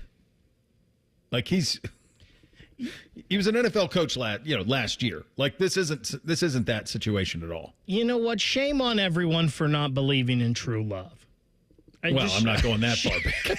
Shame on everyone. Here's what I keep coming back to. Now they're leaning on that story that like he stopped her on a plane to Palm Beach when she was 20. How many 20-year-old women did he try this on before she sat down and said and knew who he was and is like, oh yeah, I'm in? How many times did he try that game and was rejected by someone who's like, oh, creepy old man who had no idea who he was? It's only a failure if you quit. Yeah, he pulled the on to Cincinnati a couple times, and finally they beat the Bengals. We do have a NHL Hart finalist list. Our guy Zach Werenski is not among them. Leon Draisaitl, Connor Hellebuck, and Nikita Kucherov are your finalists for the Hart. So no McKinnon, no McDavid, but you get those three on there. I think, Bake, as we were talking about earlier in the week, I think if you get in, then you're going to get a little bit of love, but I think you needed to get in. Yeah, I think if the Blue Jackets make the playoffs, I think Zach might get on there, maybe even over Draisaitl, who had a great year because obviously had a great year because he's on there over his teammate McDavid. Let's just hope there's some sentimental value here and Zach can win the Norris. I'll tell you this though, buddy, like Kucherov is on here. The Lightning are done. They lost last night. They're out. This is the third straight year they've gone out in the first round, so they're cooked. Edmonton leads 3-2. They play tonight at 10 o'clock on ESPN against the Kings, so they lead 3-2. The Jets lead 3-2 in their series. They play tomorrow. They lead 3-2 in their series against the Blues. There is, and this is no slight at the rest of the players on the Blue Jackets, obviously, but there was no one in the league more valuable to their team than Zach Werenski this year. You can't convince me of that. Well, he just had to get in. That's just it. You're right, but he had to get in. Then I think you'd be in the mix. Let's hit three things on a Thursday. 1, 2, 1, 2, 3 things. Sponsored by Buckeye Lake Marina, Central Ohio's largest selection of new and pre-owned boats. Find your next dream boat at BuckeyeLakeMarina.com. All right, number one for me. I usually am able to catch a little bit of every show that airs here throughout my day, whether it's taking NBC to school or picking a kid up for school or taking them to sports or whatever. I usually am able to hit every one of the shows and listen to some of the shows. Yesterday, the way it worked out, and it was just happenstance, I was able to listen to almost all of Man and Bone's final show together. It was everything that you would want Man and Bone's final show to be together. The highlight, there were so many highlights to it, but I think my highlight was having Angela Pace sing a song to both of them live on air. So good. The line she said, at one point Mike was like, we got Angela Ann coming in here. I know, I worked with both of these, both Angelas. They both are just completely lovely. And Angela Pace said, she can wait, I'm the big A. I was dying. It was so funny. It was so great. I just loved all of it. It was just, and here's the other thing, and on a serious note, 12 years at number one, man. Well done. Hell of a run, boys. Hell of a run. And a perfect send-off yesterday. Really enjoyable. So I think it's Sunday. That's May 4th. And I think that coincides with the 25-year anniversary of Revenge of the Sith. Star Wars Episode 3. Yeah. And I think it was Phil in the YouTube chat had asked me if I was going to watch it. And I watched it last weekend because I still think it's a good movie. I think it holds up pretty well. It's still really cheesy in terms of the romance, but the fall for Anakin Skywalker still pulls at the heartstrings. And I like to watch Star Wars pretty much anytime I'm available to. Andor is going on right now. If you like just good storytelling without all the space wizardry, Andor does that. There's a character played by Forrest Whitaker called Saul Guerrera, and he's a member of the Resistance, the early rebellion. And it does feel like he doesn't like being a rebel so much as he just likes doing murder to Imperials. Like, Forrest Whitaker crushes the character, but I was watching one of the most recent episodes, and I'm like, I don't know if he's so much a rebel, just so much he just likes murder. Like Buddy Garrity with rabbits, apparently. Here's what I would tell you. As much as you enjoy the Star Wars, you and your lady friend, you need to go to Disney, and you need to go to that part of the park. Because it is, I'm not a huge Star Wars guy. It feels like you walk onto the set, and nobody breaks character. So you see Kylo Ren ordering people around, stormtroopers, what is your business here today?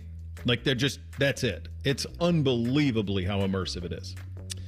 Bo, my first thing, I'll piggyback off of yours. I happened to be in the car yesterday driving to a JV baseball game while Angela was on, and she basically sent them to break and said, I'm staying for the next segment, too. That's right. You're not getting rid of me. It was fantastic. Of course, Common Man and T-Bone or Bishop and Friends. Wherever you get your audio, you can find your podcast. Just search Bishop and Friends. Make sure you like and subscribe. We've had some fun shows this week talking about the gorillas and the coyotes, so make sure you go back and listen to some of those. Yeah, really great having Stan Garrett on the coyote expert. Coyotes Among Us. That was incredibly interesting stuff from the professor of wildlife ecology at Ohio State. Number 2 for me, I don't know how I stumbled into this. I guess sometimes algorithms get it right. A few months ago, sometimes Amy will go to bed early and I'll need something to watch. And so I stumbled onto the show Warrior, which is on Max. And it's about 1870s San Francisco and the Tong Wars and the American-Chinese kind of conflict that happened there. It was a brainchild of Bruce Lee's. This thing is incredible. It's 3 seasons. It's 30 episodes. I watched the final episode last night. I guess they're done doing it. They could easily do a 4th season. It would hold up. It got lost in the mix somehow. It debuted in 2019. The final episode aired in 2023. Netflix picked it up, and they were going to do some new ones, but I guess decided against it. It's if you watch the Max show Banshee, or you watch any of those anti-hero like period pieces, it's right up your alley. It's awesome. It's an enthralling thing. Even my wife got into it, and there's a lot of violence, so it takes a hell of a story for my wife to get into a show with a lot of violence, but she did. Couldn't recommend it more highly enough. I guess you can now add Kyle McCord and Abdul Carter to the list of draftees that were pranked over the weekend. Does it feel like when we get to next week or we get to the start of the NFL season, like every single player drafted will have received at least one prank call? Yeah, they need to redo they got to go like Stringer Bell at the wire, like you get a burner phone. That's it. I heard Bob say this morning that he heard JTT got one too. So, my second thing here, I was kind of on the side of 100 Men and the 100 Men versus gorilla thing. I saw a video yesterday online, though, of a guy that jumped a fence and got near an orangutan cage that he shouldn't have at the zoo, and the orangutan reached through the cage and grabbed a hold of this guy's leg. This guy and another man could not pull this orangutan away from his leg to let this man free. An orangutan is nowhere near the size of a gorilla. I think we were wrong, guys. I think we got to bet on the gorilla. Well, I was right. Yeah, I know. That's the gorilla. I took for sure. Wrong. Yeah. I took the gorilla. There's no way, shape, or form humans win that. When Joe Thomas said there's not enough surface area, then I went, okay. If and that was 100 Hoffs. It was 100 Joe Thomases. Hearing the question, I said the gorilla. Yeah, no, we have no idea the strength of that. Rothman and Ice up next. We're back tomorrow. Thanks for listening, buddy. Bishop and Friends right here on The Fan. Matty Ice is currently bathing himself in creamy jalapeno dip. And I've officially run out of ways to tease this show. Rothman and Ice. Weekdays at noon. The Fan. Newman Roofing, as part of their 2025 Commitment to Community initiative, is proud to partner with 10 TV and The Fan to launch Raise the Roof, honoring local heroes who are going above and beyond in their communities. Newman Roofing wants to recognize the volunteers, educators, first responders, and everyday difference makers who are making a meaningful impact in their towns to be recognized on 10 TV and The Fan. Stay tuned as we begin announcing the selected honorees who truly embody the spirit of Newman Roofing's commitment to community. Did you know even the smallest increase in mortgage rates can cost you thousands of dollars over the life of your loan? Hi, I'm Mark Stefanski, Chairman and CEO of Third Federal. It's true, even a 0.25% change in rate can cost you thousands of dollars over the life of your mortgage. But with Third Federal's new Early Rate Lock, you don't have to take chances. Early Rate Lock is the only pre-approval that locks in your rate at pre-approval, even before you find a house. Plus, we're so confident that our rates are the lowest, if you find a lower rate, we'll beat it or give you $1,000. And now through May 31st, get pre-approved with Third Federal and we'll pay all of your closing costs. So don't wait. Call Third Federal today. Right now at Third Federal, even before you find a home, lock in 6.50%, APR 6.56% on a 30-year fixed-rate purchase mortgage. Visit thirdfederal.com or call 1-800-3RD-FED today. APR reflects 15% down for $350,000 loan amount. Rate requires automatic payment program and is subject to change. Restrictions apply. Zero closing costs on low-cost loans only. See conditions for lowest rate guarantee at thirdfederal.com. Equal housing lender.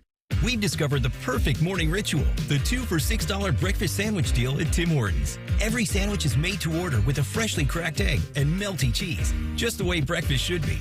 Choose between savory sausage or hickory smoked bacon, served on a toasted English muffin or flaky biscuit. There's no wrong way to mix and match this tasty deal. 2 breakfast sandwiches, just $6. Perfect. Only at your neighborhood Tim Hortons. At participating U.S. restaurants, single item at regular menu price. Modifications and tax extra. Exclusions and additional terms apply. Hey, what's up? It's T-Bone for Window Nation. May is officially here, and so are the rising temperatures. Before you know it, you're going to be wondering what else you can do to keep cool during the dog days of summer. Beat the heat and keep the AC in your home with Window Nation's energy-efficient vinyl windows. During their semi-annual sale, you'll get 60% off and a free entry door when you purchase a house full of windows. Plus, no money down, no interest, and no monthly payments until 2027. That's a whole lot of savings and a super smart investment, especially when prices are rising. So how exactly does Window Nation keep the prices affordable? Well, they work directly with top window manufacturers in the country, which means all their windows are assembled right here in the USA. Plus, their windows come with a lifetime warranty, so you'll keep saving long into the future. Window Nation's semi-annual sale ends soon, so don't miss your chance to get 60% off. Plus, a free entry door when you purchase a house full of windows. And you pay nothing until 2027. Schedule your estimate right now at 866-90-NATION or visit windownation.com. That's windownation.com. Greatness doesn't happen overnight. It takes time, focus, and dedication. At Shelter Insurance, we understand that because we put in the hard work and dedication for decades. And that commitment is paid off with award-winning customer service for your auto, home, and life insurance. Visit shelterinsurance.com and find an agent to help you choose the coverage you need. Shelter Insurance. We're your shield. We are your shelter. Hey, it's Bobby Carpenter. Spring is here, and it's time to refresh your yard with Ohio Mulch. With 15 convenient locations in Central Ohio, it's easier than ever to get your mulch ready for the season. Need it delivered? No problem. Save $50 on home delivery when you order online. Whether it's mulch, soil, or even stone, we've got your yard covered.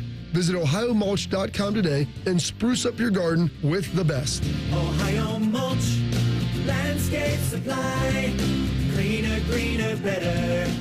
Hey there, I'm Jack. And I'm Stag. We're just two deer that want to make sure you know it's deer season at your authorized John Deere dealer. The deer season that saves bucks. You know, like us. Yeah, you can get $3,000 off select John Deere machines. No early wake-up calls or tree stands required. Just a trip to your authorized dealer before June 2nd. If you ask us, it's the only deer season worth celebrating.